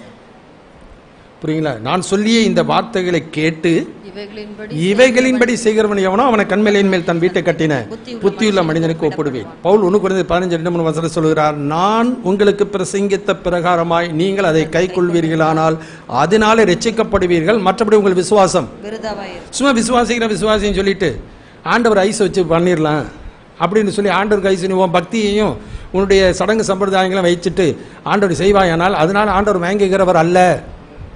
இவைகளெல்லாம் சுய இஷ்டமான ஆராதனையும், புரியுங்களா, சரீர ஒடுக்கம் என்கிற ஞானம் என்கிற பெயர் கொண்டிருந்தாலும் அது சரீரத்தை பெணுகிறதுக்குரிய வேறு ஒன்றுக்கும் அது பிரயோஜனப்படாது. எனவே இந்த காலத்தில் வாழ்ந்து கொண்டு இருக்கிறோம். எனவே அப்ரோச் 2 காரியங்கள் முக்கியம். சர்ச் டிலிஜென்ட்லி. எதற்கான 12வது வசனத்தில் வாசிக்கிறோம். 12வது வசனத்தை வாசிக்க கர்த்தருடைய வார்த்தை எப்படிப்பட்டதா? வார்த்தையானது ஜீவனும் வல்லமையும் ஜீவன் உள்ளது, வல்லமை உள்ளது, இருபுறமும் கருக்குள்ள எந்த பட்டயத்திலும் கருக்கானது, ஆத்மாவையும் ஆவியையும் கணுக்களையும் ஊனையும் பிரிக்கத்தக்கது, உருவ குத்துகிறதாய் இருக்கிறது, இருதயத்தின் நினைவுகளையும் யோசனைகளையும் இருக்கிறதாயும் இருக்கிறது. கவனிங்க, அதாவது ரோமன்ஸ்ல 2 விதமான சுவடு வச்சிருப்பாங்க. ஒன்று பெரிய கத்தி ஒன்று வச்சிருப்பாங்க. நம்ம ஊர்ல திப்பு சுல்தான் கத்தி எப்படி இருக்குன்னு தெரியுமா? அது கறிக்கடையில் இருக்கிற மாதிரி ஒன் சைடு தான் வெட்ட முடியும். ரோமன்ஸ் பெருசு ஒன்று இருக்குது, எதிராளியோட சண்டை போடுவதற்கு. ஆனால் இன்னொன்று சின்னது வச்சுருப்பான். அது எதுக்குனாக்கா பக்கத்தில் இருக்க அப்படியே வயிற்றில் குத்துறதுக்கு ஈஸியாக என்ன பண்ணினா உள்ளுக்கு போயிடும். நான் சொல்லுவீங்களா, பெரிய கத்தினா இழுத்து ஓங்கி குத்தணும். இது அப்படி இல்லை, எடுத்தோன்னே அப்படியே உள்ளுக்கு குத்திடலாம். அதாவது it will penetrate into enemies body in any area. புரியுங்களா? எந்த ஏரியா வந்தாலும் அது என்ன பண்ணும்? உருவ குத்துகிறது. உருவ குத்தக்கூடிய ஒரு திராணி உள்ளது. அதை வச்சு இங்கே ஆவியா நமக்கு சொல்லி கற்றுக் கொடுக்கிற ஒரு காரியம் என்ன? அது வல்லமை உள்ளது, ஜீவனுள்ளதாயும் இருபுறமும் கருக்குள்ள எந்த பட்டயத்திலும் கருக்கானதாயும் ஆத்மாவையும் ஆவியையும் கணுக்களையும் உருவ குத்துகிறதாயும் இருதயத்தின் நினைவுகள் சிந்தனைகள் யோசனைகளும் அப்படின்னா என்னன்னாக்கா உன் வாழ்க்கையில உச்சந்தலை முதல் உள்ளங்கால் வரை உன்னுடைய ஆவிக்குரிய வாழ்க்கையில உன்னை நிதானித்து அறிவதற்கு தேவையான சகலவற்றையும் ஆண்டவர் வசனத்தின் மூலமாக நம்மோடு கூட இடைபடுகிறவர். உன் கண்ணு எப்படி, உன் சிந்தனைகள் எப்படி, உன் ஆசைகள் எப்படி, உன் விருப்பம் எப்படி, எதை நீ பார்க்கிற, எதை உன் வாழ்க்கையில் பேசுகிற, எதை நீ கேட்குற, உன் வாழ்க்கையில் என் இறுதி தியானிக்கிற காரியங்கள் எது, உன் வாழ்க்கையில் எதை நீ செய்கிறாய், எதிலே உன் காலில் நடந்து போகிறது, எதிலே பிரியப்படுகிறாய், இது எல்லாம் கர்த்தருடைய வசனம் என்ன பண்ணும்? உருவ குத்தி உன் வாழ்க்கையில வெளியில கொண்டாந்து தனித்தனியா தலைக்கறி தனியா குடல் தனியா வைக்கிற மாதிரி எல்லாத்தையும் வச்சிடும் கர்த்தருடைய வசனம். Praise Lord, praise Lord. நீ இப்படியே பார்க்குற, நிறைய பேர் பார்க்குறாங்க. எத்தனை பேர் இறுதியம் வீட்டில் இருக்குன்றது ஆண்டவருக்கு தெரியும். Price Lord. ஆமேன் ஆமேன் போடும்போது இங்கே இருப்பாங்க, போட்டு முடிச்சதுக்கப்புறம் அவங்க இடத்துக்கு போயிடுவாங்க. அதனால் அடிக்கடி ஆமேன் போட்டு எல்லாரும் அட்டென்ஷனை கொண்டு வராங்க. நம்ம அப்படி ஆமேன் போட வேண்டிய அவசியம் இல்லை. விசுவாசித்தால் கவனமாக கேட்போம். 2 வசனம் வாசிக்கணும். அப்ரோச். அப்போ சர்ச் டிலிஜென்ட்லி. அப்போ வேதத்தை என்ன பண்ணணுமா? ஜாக்கிரதையாய் வாசிக்க வேண்டியது அவசியம். கர்த்தர் சில வசனங்களை வாசிக்கலாம். ஸ்ட்ரைவ் டிலிஜென்ட்லி. வேதத்தை வாசி, கவனமாக வாசிச்சு அதை உன் வாழ்க்கையில் என்ன பண்ணு? அதை அப்பியாசப்படுத்து. அணுகுமுறை வேதத்தை வாசிக்கும் பொழுது ஒரு சடங்காச்சரமாய் வாசிக்கிறது போல வாசியாமல் அதை நீ கவனமாய் வாசிக்க வேண்டியது அவசியம். எனவே தேடுங்கள், என்ன பண்ணுவீர்கள்? ஏசாயா 34:16 கர்த்தருடைய புத்தகத்திலே ஒன்றும் குறையாது, ஒன்றும் ஜோடி இல்லாத கர்த்தருடைய வாய் இதை சொல்லிட்டு அப்படி ஆவி அவர்களை சேர்க்குமா? ஏங்க நான் 40 வருஷத்துக்கு முன்னாடி பைபிள் படிக்கும் போதெல்லாம் எனக்கு என்ன தெரியும்? ஒன்றுமே தெரியும். பைபிள் தான் இருந்துச்சு, இந்த ரெஃபரன்ஸ் பைபிள் தான். இது நானும் ஒவ்வொரு சகோதரிட்டையும் கேட்டு அவங்க பைபிள்லாம் வாங்கி வச்சிருக்கிறேன். இது பிரதர் டேவிட் எனக்கு கொடுத்தது. எல்லாம் எனக்கு ஆரம்ப நாட்களிலே இது தேடி வாசிப்பதற்கு எனக்கு ரொம்ப பிரயோஜனமாகிடுச்சு. இன்னைக்கு வரைக்கும் அதுதான் நம்முடைய வாழ்க்கையில். ஏன்னாக்கா ஆவியானவர் நம்ம இந்த இதுக்கு ஒத்த வசனம், இது ஒத்து போகக்கூடிய வசனம் எது என்பதை நாம் தேடி கண்டுபிடிக்கும் பொழுது ஆவியானவர் நம்மை நடத்துகிறவராக இருக்கிறார். நம்ம புரிந்து கொள்ள முடிகிறது, சத்தியத்தை அறிந்து கொள்ள முடிகிறது. வாசிக்கலாம். யோவான் 5:39 இயேசு சொல்கிறார், வேத வாக்கியங்களை ஆராய்ந்து பாருங்கள், அவைகளால் உங்களுக்கு நித்திய ஜீவன் உண்டு என்று எண்ணுகிறீர்களே, என்னை குறித்து சாட்சி கொடுக்கிறவைகளும் ஆராய்ந்து பாருங்கள் என்கிற வார்த்தை. இதே தான் 17:11 வாசிக்கிறோம். அவள் வேதத்தை என்ன பண்ணலாம்? ஆராய்ந்து பார்த்தபடினாலே தெசலோனிக்கேயர் பார்க்க நற்குணசாலி. 2 ஆராய்ந்துக்கும் வித்தியாசம் உண்டு. இந்த ஆராய்ந்து என்னன்னாக்க, ஒரு கருவாடு அல்லது ஒரு இறை, அதனுடைய வாசம் வருது. வீட்டுக்குள்ள நுழைஞ்சானே இன்னைக்கு என்ன மீனா அப்படின்வாங்க. ஏன் எதை வைத்து சொல்லுகிறாங்க? வாசனை வச்சு. புரியுங்களா? ஒவ்வொருத்தருடைய ஒரு வாசனை வைத்து நாம் புரிந்து கொள்வது போல ஒரு இறையை பிடிக்க போகிற ஒரு மிருகமானது, அது இப்போ நாயோ வச்சிங்கன்னா, ஒரு கருவாடை வச்சுட்டிங்கனாக்கா, அதில் பூனை வச்சுட்டு நேராக அதுக்கு போகாது. பார்த்துருக்கீங்களா? வேணா வச்சு பாருங்க. அது அந்த வாசனையை பிடிச்சிக்கிட்டே என்ன பண்ணும்? அது போய் கடைசியில் அந்த இறையை பிடிச்சிரும். அதே மாதிரி தான் பைபிளை படிக்கும்போது எப்படி படிக்கணும்? இவைகளால் எனக்கு என்ன உண்டு? உண்டு. அப்போ நித்திய ஜீவன் உண்டு என்று நீ அதை அந்த வாசனை பிடிச்சிட்டீங்கனாக்கா, நீ நித்திய ஜீவன் போகிற வரைக்கும் உன் வாழ்க்கையில் அதை விட்டுறாத. ஏன்னா ஒவ்வொரு நாளும் அதுவே என் கால்களில் தீமை பாதைக்கு. So search diligently. சில வசனங்களை வாசிக்கலாம். 119 சங்கீதம். இது நான் விளக்கம் சொல்ல போகிறதில்ல, ஒரு வசனம் மட்டும் வாசிப்போம். 119:2. அவருடைய சாட்சிகளை கைக்கொண்டு அவரை முழு இருதயத்தோடும் தேடுகிறவர்கள் பாக்கியவான்கள். 18. உமது வேதத்தில் உள்ள அதிசயங்களை நான் பார்க்கும்படிக்கு என் கண்களை திறந்தருளும். 59:59. என் வழிகளை சிந்தித்துக் கொண்டு என் கால்களை உம்முடைய சாட்சிகளுக்கு நேராக திருப்பினேன். 112. முடிவு பரியந்தம் இடைவிடாமல் உம்முடைய பிரமாணங்களின்படி செய்ய என் இருதயத்தை சாய்த்தேன். என் இருதயத்தை சாய்த்தேன். சரி, இப்போ நான் சொல்லுகிற இந்த காரியத்தை இப்போ நல்லா கவனிச்சுங்க. 57வது வசனம் வாசிங்க. 119:57. 97. உமது வேதத்தில் நான் எவ்வளவு பிரியமாய் கவனிச்சீங்களா? உம்முடைய வேதத்தில் நான் எவ்வளவு பிரியமாய் இருக்கிறேன். நாள் முழுவதும் அது என் தியானம். ஒருத்தர் கூட ஆமா பாசருக்கு சொல்லாதீங்க, வசனத்துக்கு சொல்லுங்க. நான் இத்தனை தடவை சொல்லியிருக்கேன். வசனத்தை வாசிக்கிறீங்க இல்லையா? ஆப்பர்ச்சுனிட்டி போச்சு. நீ ஆப்பர்ச்சுனிட்டி அதை வாசிச்ச உடனே என்ன பண்ணியிருக்கணும்? ஆமேன் பண்ணும். நீ என்ன பண்ற? பாசர் ஆமேன் போட்டதுக்கப்புறம் ஆப்பன் போறனாக்கா அந்த சந்தர்ப்பத்தை நீ என்ன பண்ணி விட்டாய்? இனிமேல் கவனமா வாசிப்பீங்களா?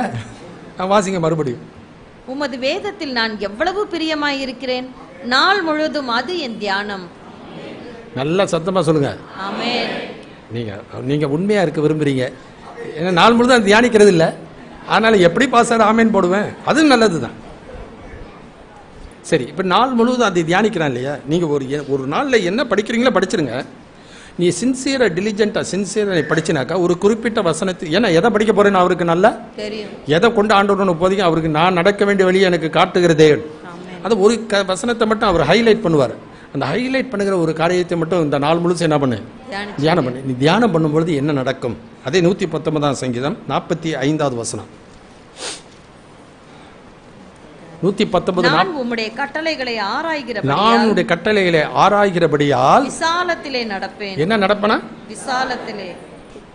அப்ப இறுக்கமானது தான். ஆனா வசனத்தை ஆராய்ந்து பார்க்கும்போது நான் இதுல பாதை எப்படி ஆயிருது? விசாலமாயிருது. ஈஸியா இடறி போகாதபடிக்கு போகக்கூடிய ஒரு நிலையில ஆண்டவர் கொண்டு வந்து வருகிறார். 32வது வசனம் வாசிங்க. நீர் என் இருதயத்தை விசாலமாக்கும்போது, என் இருதயத்தை விசாலமாக்கும்போது நான் உமது கற்பனைகளின் வழியாக ஓடுவேன். ஆமென். ஆனா வசனம் மட்டும் சொல்லுவோம், மான்களின் கால்களை போல. இப்படிதான் பிரைஸ் தி லார்ட். மானானது நீருடைய வாஞ்சிரத்து கதறுகிறது போல இருக்கணும். நீ ஆராய்ஞ்சு நீ போகணும்னாக்கா ஆண்டவர் என்ன பண்ணுவார்? இருதயத்தை என்ன பண்ணுவார்? விசாலமா. இன்னும் நல்லா பாருவோம், இருதயத்தில் இருக்கா இல்லையா எடுத்து போட்டுரு. இந்த வசனத்தை உள்ளுக்கு வச்சுக்க. இன்னும் கொஞ்சம் இன்னும் பெருசாக்கு, இது இந்த காரியம் இருக்கு இந்த இருதயத்தில், அதை எடுத்து போட்டுரு. அந்த வசனத்தை உள்ளுக்கு வச்சுக்க. இப்படியே உண்மையும் நன்மையுமான இருதயத்திலே காத்து பொறுமையுடனே என்ன பண்ணுவாய்? அப்ப ஓடுவ ஒன்னும் உனக்கு இடரிலே இருக்க முடியாது. அவர்களுக்கு வேதத்தை நேசிக்கிறவர்களுக்கு மிகுந்த சமாதானம் உண்டு, அவர்களுக்கு இடரல் இல்லை. முடிச்சிருங்க. அவர்களுக்கு இடரல் இல்லை. அவர்களுக்கு இடரல் இல்லை. இதே 110 சங்கீதத்தில் தான் வாசிக்கிறோம். எனவே search diligently and strive diligently. ஸ்ட்ரைவ்னாக்க பிரயாசப்படு. அதான் 11ஆம் வசனம் வாசிக்கலாம். 4:11. எபிரேயர் 4:11.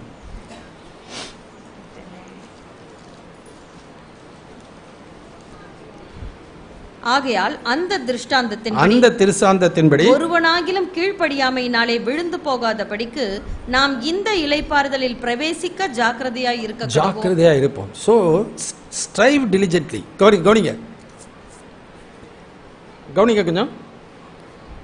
இயேசுவை விசுவாசித்தேன், கிருபையினால என்ன பண்ணப்பட்டேன்? ரட்சிக்கப்பட்டேன். ஆனா ஒவ்வொரு நாளும் ஒவ்வொரு சந்தர்ப்பத்திலும் அந்த விசுவாசத்திலே நான் நிலைத்திருக்க வேண்டியது அவசியம். நான் விசுவாசத்தை நிலைத்திருக்கிறேன்னா இல்லையான்னு பரிச்சை வைப்பார். ஆனால் பாடுகள் பிரச்சனை வரும்போது அழிந்து போற பொண்ணு அக்கினினாலே அதை பார்க்கலாம் அதிக விலையேறப்பட்டதா இருக்கிற உங்கள் விசுவாசம் என்ன பண்ணும்? அப்ப எபிரேயர் 11 விசுவாசம் இல்லாமல் தேவனுக்கு பிரியமா இருப்பது ஏனெனில் தேவனிடத்தில் சேருகிறவன் தம்மை தேடுவர்களுக்கு பலன் அளிக்கிறவன் என்றும் விசுவாசிக்க வேண்டும். That will please our God. அதுதான் பிராக்டிகல் ஃபெய்த், டெய்லி ஃபெய்த். அதுதான் ஆண்டவர் என்ன பண்ணும்? நம்ம சடங்கு சம்பிரதாயம் செகண்டரி. உனக்கு வர பரீட்சையில விசுவாசி போக வேண்டியது அவசியம். புரியுதுங்களா? அப்படி நீ உன் வாழ்க்கையிலே போக அப்ளிகேஷன் அதான் சரி. பரிசுத்தமாக்கப்பட்டவன் தொடர்ந்து பரிசுத்தமாக்கப்பட்ட நிலையை தட் we should strive. நாம என்ன பண்ணணும்? ரட்சிக்கப்பட்டவன் எபிரேயர் 2:12-13 நான் உங்களுக்கு சமீபமாக இருக்கும்போது மாத்திரமல்ல தூரமாக இருக்கிற இப்போதும் அதிக பயத்தோடு உங்கள் ரட்சிப்பு நிறைவேற நீதி உள்ளவன் தொடர்ந்து அந்த நீதியிலே நிலைத்திருக்க கடவன். ஆமென். ஆண்டவர் அறிந்து கொண்டவன் அவரை அறிகிற அறிவிலே வளர வேண்டும். ஏன்னாக்கா பாவம் பெரிய இடத்துல கிருபை அதிகமாய் பெருகும். இப்ப நாள்தோறும் கிருபைகள் புதிதாய் இருக்கு. கிருபையின் மேல் கிருபையை பெற்றுக்கொள்ளுதல் மிக மிக அவசியம். Strive for it. Praise the Lord. எவன் மேல இரக்கமாயிருக்க சித்தமாயிருக்க, எவன் மேல் கிருபையாயிருக்க அவன் மேல் கிருபையா இருக்கிறார்.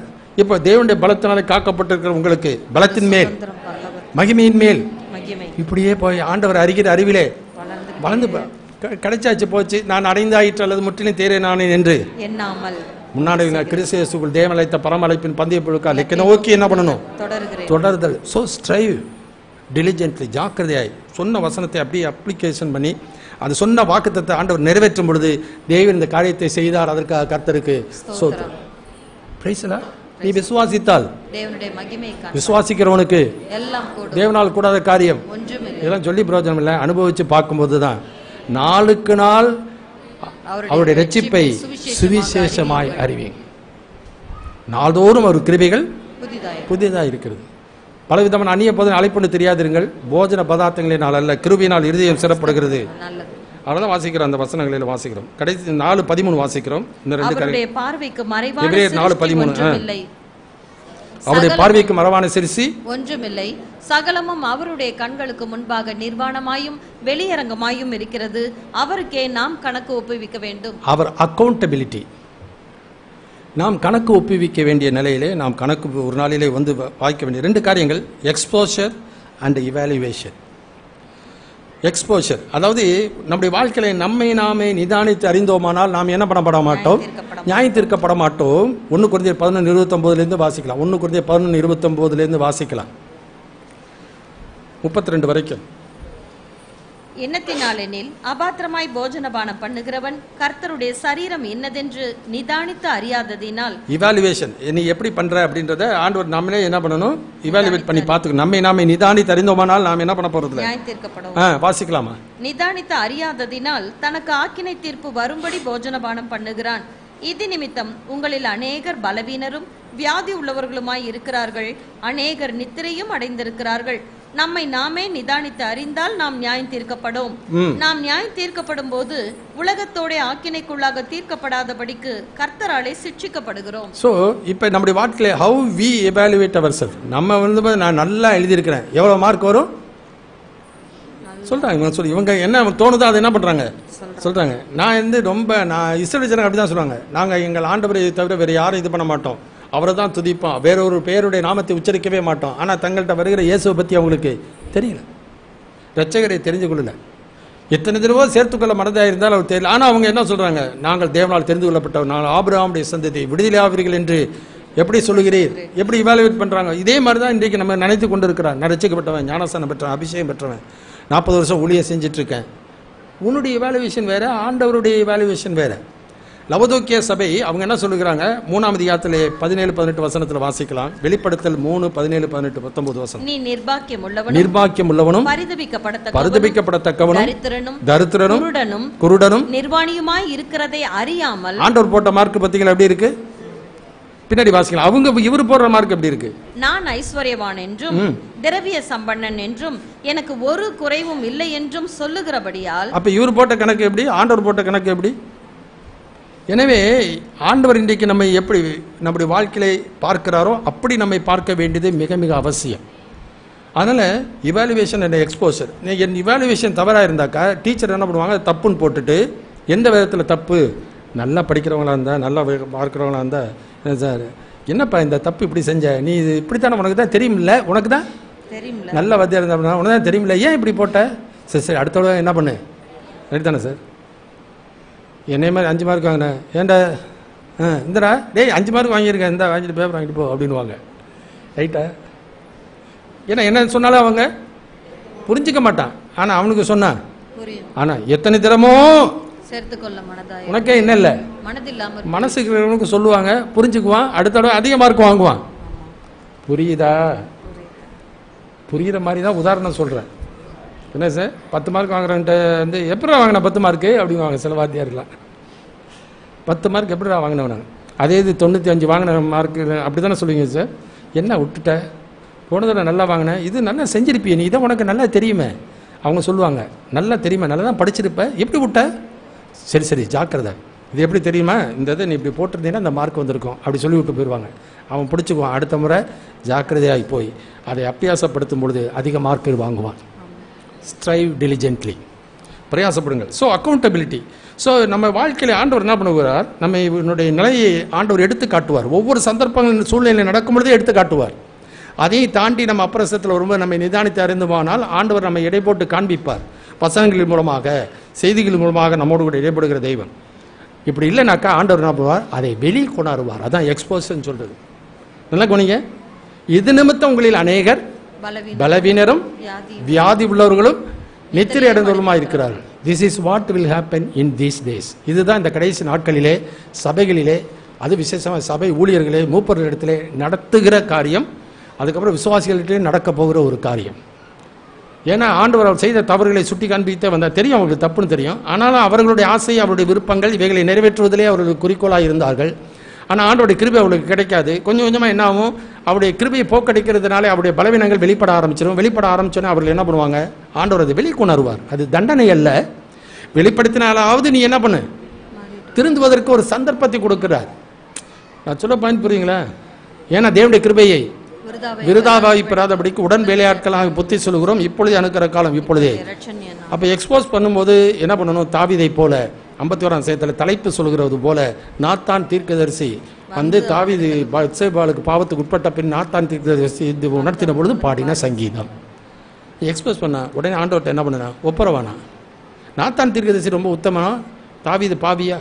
எல்லாருமே பாவி தான், கர்த்தர் ஒருவர் தான் உத்தமர்.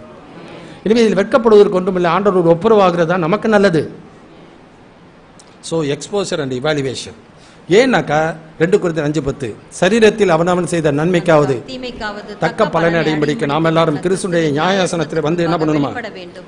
அநியாயம் செய்கிறவன் வெளிப்படுத்தல் 22:11-12 அநியாயம் செய்யணும், அநியாயம் செய்யட்டும், அசுத்தமாக இருக்க அசுத்தமாக இருக்கட்டும், நீதி உள்ளவன் இன்னும் நீதி செய்யட்டும், பரிசுத்தவன் இன்னும் பரிசுத்தமாக இருக்கட்டும், அவனுடைய கிரிகளுக்கு தக்கதாக அவனவனுக்கு நான் அளிக்கும் பலன். என்னோடு கூட வருகிறது. எதன் அடிப்படையிலே? யோவான் 12:48 என்னை தள்ளி என் வார்த்தைகளை ஏற்றுக்கொள்ளாதவனை நியாய்ந்து இருக்கிறது ஒன்று இருக்கிறது. நான் சொன்ன வசனமே கடைசி நாளில் உன்னுடைய சுயநீதியே உனக்கு விரோதமாக நியாய்ந்திருப்பேன், உன் வாய்ப்பிறப்பை கொண்டே நான் உன்னை என்ன பண்ணுகிறேன் நியாய்ந்திருக்கிறேன்னு சொல்வார் ஆண்டவர்.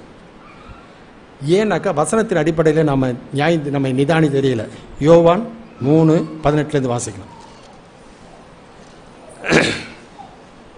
அவரை விசுவாசிக்கிறவன் ஆக்கினைக்குள்ளாக தீர்க்கப்படான், விசுவாசியாதவனோ தேவனுடைய ஒரே பேரான குமாரனுடைய நாமத்தில் விசுவாசம் உள்ளவனாய் இராதபடியினால் அவன் ஆக்கினை தீர்ப்புக்கு உட்பட்டாயிற்று. ஒளியானது உலகத்திலே வந்திருந்தும் மனுஷருடைய கிரியைகள் பொல்லாதவைகளாய் இருக்கிறபடியினால் அவர்கள் ஒளியை பார்க்கிலும் இருளை விரும்புகிறதே அந்த ஆக்கினை தீர்ப்புக்கு காரணமாய் இருக்கிறது.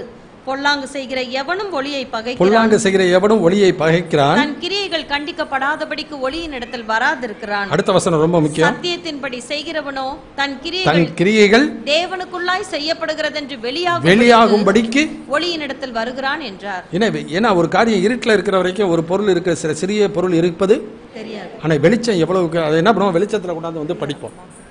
அதே மாதிரி வெளிச்சமாகிய ஆண்டவராய் இயேசுவும் வெளிச்சமாகிய நம்முடைய வேத வசனத்தின் வெளிச்சத்திலே நான் வந்து என்ன பண்ணணும், நான் பார்க்க வேண்டியது அவசியம்.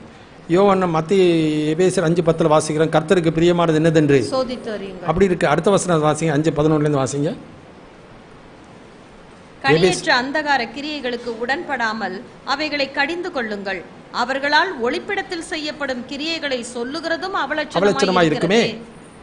வாசிங்க. அவைகள் எல்லாம் கடிந்து கொள்ளப்பட்டு வெளிச்சத்தினால் என்ன ஆகுமா, வெளியரங்கமாகும். அதனால தூங்குறீங்க, மரித்தவரை விட்டு என்ன பண்ணு, எழுந்துரு, வேத வசனத்துக்கு வா, ஆண்டவருடைய சமூகத்துக்கு வா, வேத வசனத்தை வாசிச்சு பாரு. அப்ப என்ன பண்ணும், இந்த வேத வசனம் உன் இருதயத்தில் ஊடுருவி பாயக்கூடியது. உன் நினைவுகளில் இருந்து நடக்கை வரைக்கும் உச்சந்திரம் உள்ளங்கால் என்னென்ன காரியம் இருக்கிறதோ அதெல்லாம் என்ன பண்ணும், எக்ஸ்போஸ். அது எக்ஸ்போஸ் பண்ணும்போது என்ன பண்ணுரு, உன் வாழ்க்கையில ஆண்டவரோடு என்ன தவறை ஒத்துக்கொண்டு ஆண்டவரோடு என்ன இரு, இல்லாவிட்டால் அதற்கு ஆண்டவர் என்ன பண்ணுகிறார், நியாய தீர்ப்பிலே கொண்டு வருவார். பிரசங்கி புத்தகத்தில் 12ஆம் அதிகாரத்தில் கடைசி வசனம் புரியல, ரோமருக்கு நிருபம் 2ஆம் அதிகாரம் 15-16 வசனத்தில் பார்க்கிறோம். அந்தரங்கமான ஒவ்வொரு கிரியையும் தேவன் நம்புவார், நன்மையானால் தீமையானாலும் நியாய தீர்ப்பிலே கொண்டு வருவார், அவனுடைய கிரிகளுக்கு தக்கதான பலன் வரும். So we are accountable to God. கடைசியாக வாசிக்கிறோம், இது எல்லாருக்கும் தெரிஞ்சது, இதை தான் நிறைய பேர் பயன்படுத்திக்கிறது இல்லை. 4ஆம் அதிகாரம் 14-16 வசனிக்கும் அவர் அட்வான்டேஜ். எனக்கு இருக்கக்கூடிய ஒரு அனுகூலமான ஒரு நிலை என்ன என்றால், இயேசு எனக்காக இப்போது பிதாவிடத்தில் பரிந்து பேசுகிற ஒரு மத்தியஸ்தராக இருக்கிறார். He is our mediator. ஏன்னாக்கா கிருபாசனத்தண்டிலே கிட்டி சேர்ந்து ஆண்டவருடைய இரக்கத்தை நான் பெற்றுக்கொள்ளும். இயேசு எனக்காக பாடுபட்டு மரித்தவர் மாத்திரமல்ல, எனக்காக பிதாவிடத்திலே ரோமர் 8:34 வாசிக்கிறோம், இயேசுவை மரித்தவர், அவரே எழுதும் இருக்கிறவர், அவரே தேவனுடைய வலது பார்த்து வீட்டிருக்க நமக்காக வேண்டுதல் செய்கிறவரும். ஏன்னா எபிரேயர்களுக்கு தெரியும் பிரதான ஆசாரியர்னா யார். Is a mediator between God and his people. ஜனங்களுக்காக பலி செலுத்துகிறவனும் ஜனங்களுக்காக ஆண்டவரிடத்தில் பரிந்து பேசுகிறவனுமா இருக்கிறான். அதே போல இயேசு கிறிஸ்து தான் நமக்காக பாடுபட்டு மரித்தவர் மாத்திரமல்ல, நமக்காக பிதாவிடத்தில் பரிந்து பேசுகிற பிரதான ஆசிரியர். நம்முடைய பலவீனங்களை குறித்து பிரதிபிக்க கூடாத பிரதான ஆசிரியர் நமக்கு இராமல் எல்லா விதத்திலும் உடனே அவருக்கு என்ன தெரிஞ்சாங்க, அவருக்கு வந்து ஆனவர்கிட்ட என்ன செல்போனா இருந்துச்சு. இந்த மாதிரி கிருத்துரமான கேள்வி கேட்கறதெல்லாம் விட்டு நம்ம நினைக்காதீங்க. ஆவிக்குரியவன் ஆமா, இந்த மாதிரி செல்போன் வரும்னு அவர் முன்னாடியே ஆண்டவர் உலக தோற்றத்திற்கு முன்னாடியே தெரியும். Praise the Lord. தானியேல் 12ஆம் அதிகாரத்தில் போய் படிச்சு பார்த்தீங்கன்னா தெரியும், அறிவு எப்படி ஆயிருமா, பெருத்து போயிடும். அதனால அவர் advantage we have a mediator. 1 தீமோத்தேயு 2:4-5-6 வசனம் வாசிக்கிறோம். தேவனுக்கு மனிதனுக்கு மத்தியஸ்தர், எல்லாரும் மீட்கும் பொருளாக தம்மை ஒப்பு கொடுத்த மனுஷனாகிய கிறிஸ்து இயேசு அவரே. So Mercy. ஸோ எபிரேயர் 10:19-22 வரைக்கும் வாசிக்கிறோம். இயேசு என்கிற மகா பிரதான ஆசாரியர் நமக்கு நாம் இரக்கத்தை பெறவும் ஏற்ற வேளையில சகாயம் செய்யும் கிருபையுடன் தைரியமாய் கிருபாசன தண்டையிலே சேரக்கூடும். So it is a mercy seat for our advantage. என்னுடைய அனுகூலமான ஒரு காரியத்தை நான் இரக்கத்தை பெற்றுக்கொள்ளவும் ஆண்டவருடைய கிருபையை பெற்றுக்கொள்வதற்கும் இப்பொழுது எனக்காக ஒரு திறந்த வழியை ஆண்டவர் வைத்திருக்கிறார். இந்த திறந்த வழியிலே நான் பிரவேசித்து அவருடைய இரக்கத்தை பாவ மன்னிப்பையும் ஏற்ற வேளையிலே எனக்கு வருகிற சோதனையை ஜெயிப்பதற்கான கிருபையும் பலத்தையும் எனக்கு ஆண்டவர் தருகிறவராய் இருக்கிறார். அவன் என்னை நோக்கி கூப்பிடுவான், ஆபத்தில் நானே அவனோடு இருந்து அவனை தப்புவித்து அவனை கனப்படுத்துவேன், நீடித்தினால் அவனை திருப்தி ரட்சிப்பை அவனுக்கு காண்பிப்பேன். யாரு அவ்வப்போது ஆண்டவரோடு ஒப்புரவாகி ஆண்டவரோடு சஞ்சரிக்கிறவனுக்கு ஆண்டவர் இதை செய்வார். அவன் கூப்பிட்டா ஆண்டவர் என்ன பண்ணுவார்? பதில் செய்வார். மற்ற நேரத்தில் அவன் என்னதான் கூப்பிட்டாலும் அவர் செவி கொடுக்க மாட்டார். ஏன்னா நான் கூப்பிட்டப்ப நீ செவி கொடுக்கல, நீயும் கூப்பிடும்போது நான் செவி கொடுக்க மாட்டோம் என்று எதிர்த்து நிற்பீர்களாகில் பட்டயத்துக்கு இரையாவீர்கள். ஏசாயா 1:18-19 வாசி பார்த்து புரியுங்களா? அதனால அவர் மீடியேட்டர் அண்ட் மெர்சி சீட்.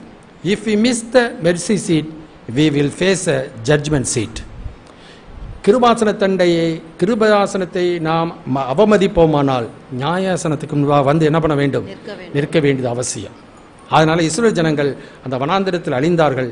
நம்மை அழிவதற்காக அல்ல, அழிந்து போகிற நம்மை ஆசீர்வதித்து பரலோகத்தில் கொண்டு போய் சேர்ப்பதற்காக தான் ஆண்டவர் நமக்காக பாடுபட்டு மரித்து இந்த மத்தியஸ்தர் ஊழியத்தை என்ன பண்ணி கொண்டிருக்கிறார்? செய்து கொண்டிருக்கிறார். நமக்கு ஒருவர் இருக்கிறார்.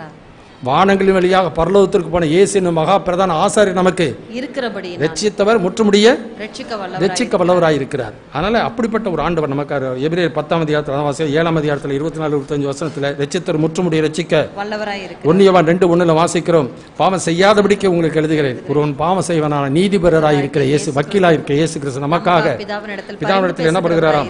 பரிந்து பேசுகிறவராய் இருக்கிறார். ஆமென். அதனால இஸ்ரவேல் ஜனங்களுக்கு அது எபிரேயர்களுக்கு விசேஷமாய் சொல்லும் பொழுது அவர்கள் இஸ்ரவேல் ஜனங்களை திருசாந்தமாக வைத்து சொல்லுகிற காரியம். எனவே இன்று அவருடைய சத்தத்தை சோதனை நாள் நடந்தது போல உங்கள் இருதயங்களை சோதனை நாள் என்றைக்கு வருகிறதோ அன்றைக்கு இருதயத்தை என்ன பண்ணாத, ஆண்டவர் உனக்கு என்ன ஆலோசனை கொடுக்கிறாரோ அதை ஏற்றுக்கொள், கீழ்ப்படிந்து போ, கிருபையை பற்றிக்கொள், வெற்றியுள்ள வாழ்க்கை முன்னேறி போய்கொண்டே இரு. கண்களை மூடுவோம், ஜெபிக்கலாம். கசந்த மாறா உன்னை கலக்கும் துக்கத்தால் உன் கண் சொரியும், கசந்த மாறா உன்னை கலக்கும் கஷ்டத்தால் உன் கண் சொரியும், பின் திரும்பி சோர்ந்திடாதே, நன்மை அருள்வார் முன் செல்லுவாய், பின் திரும்பி சோர்ந்திடாதே, நன்மை அருள்வார் முன் செல்லுவாய், பயப்படாதே கலங்கிடாதே, பாரில் இயேசு காத்திடுவார், பரமகானான் விரைந்து சேர்வாய், பரமனோடென்றும்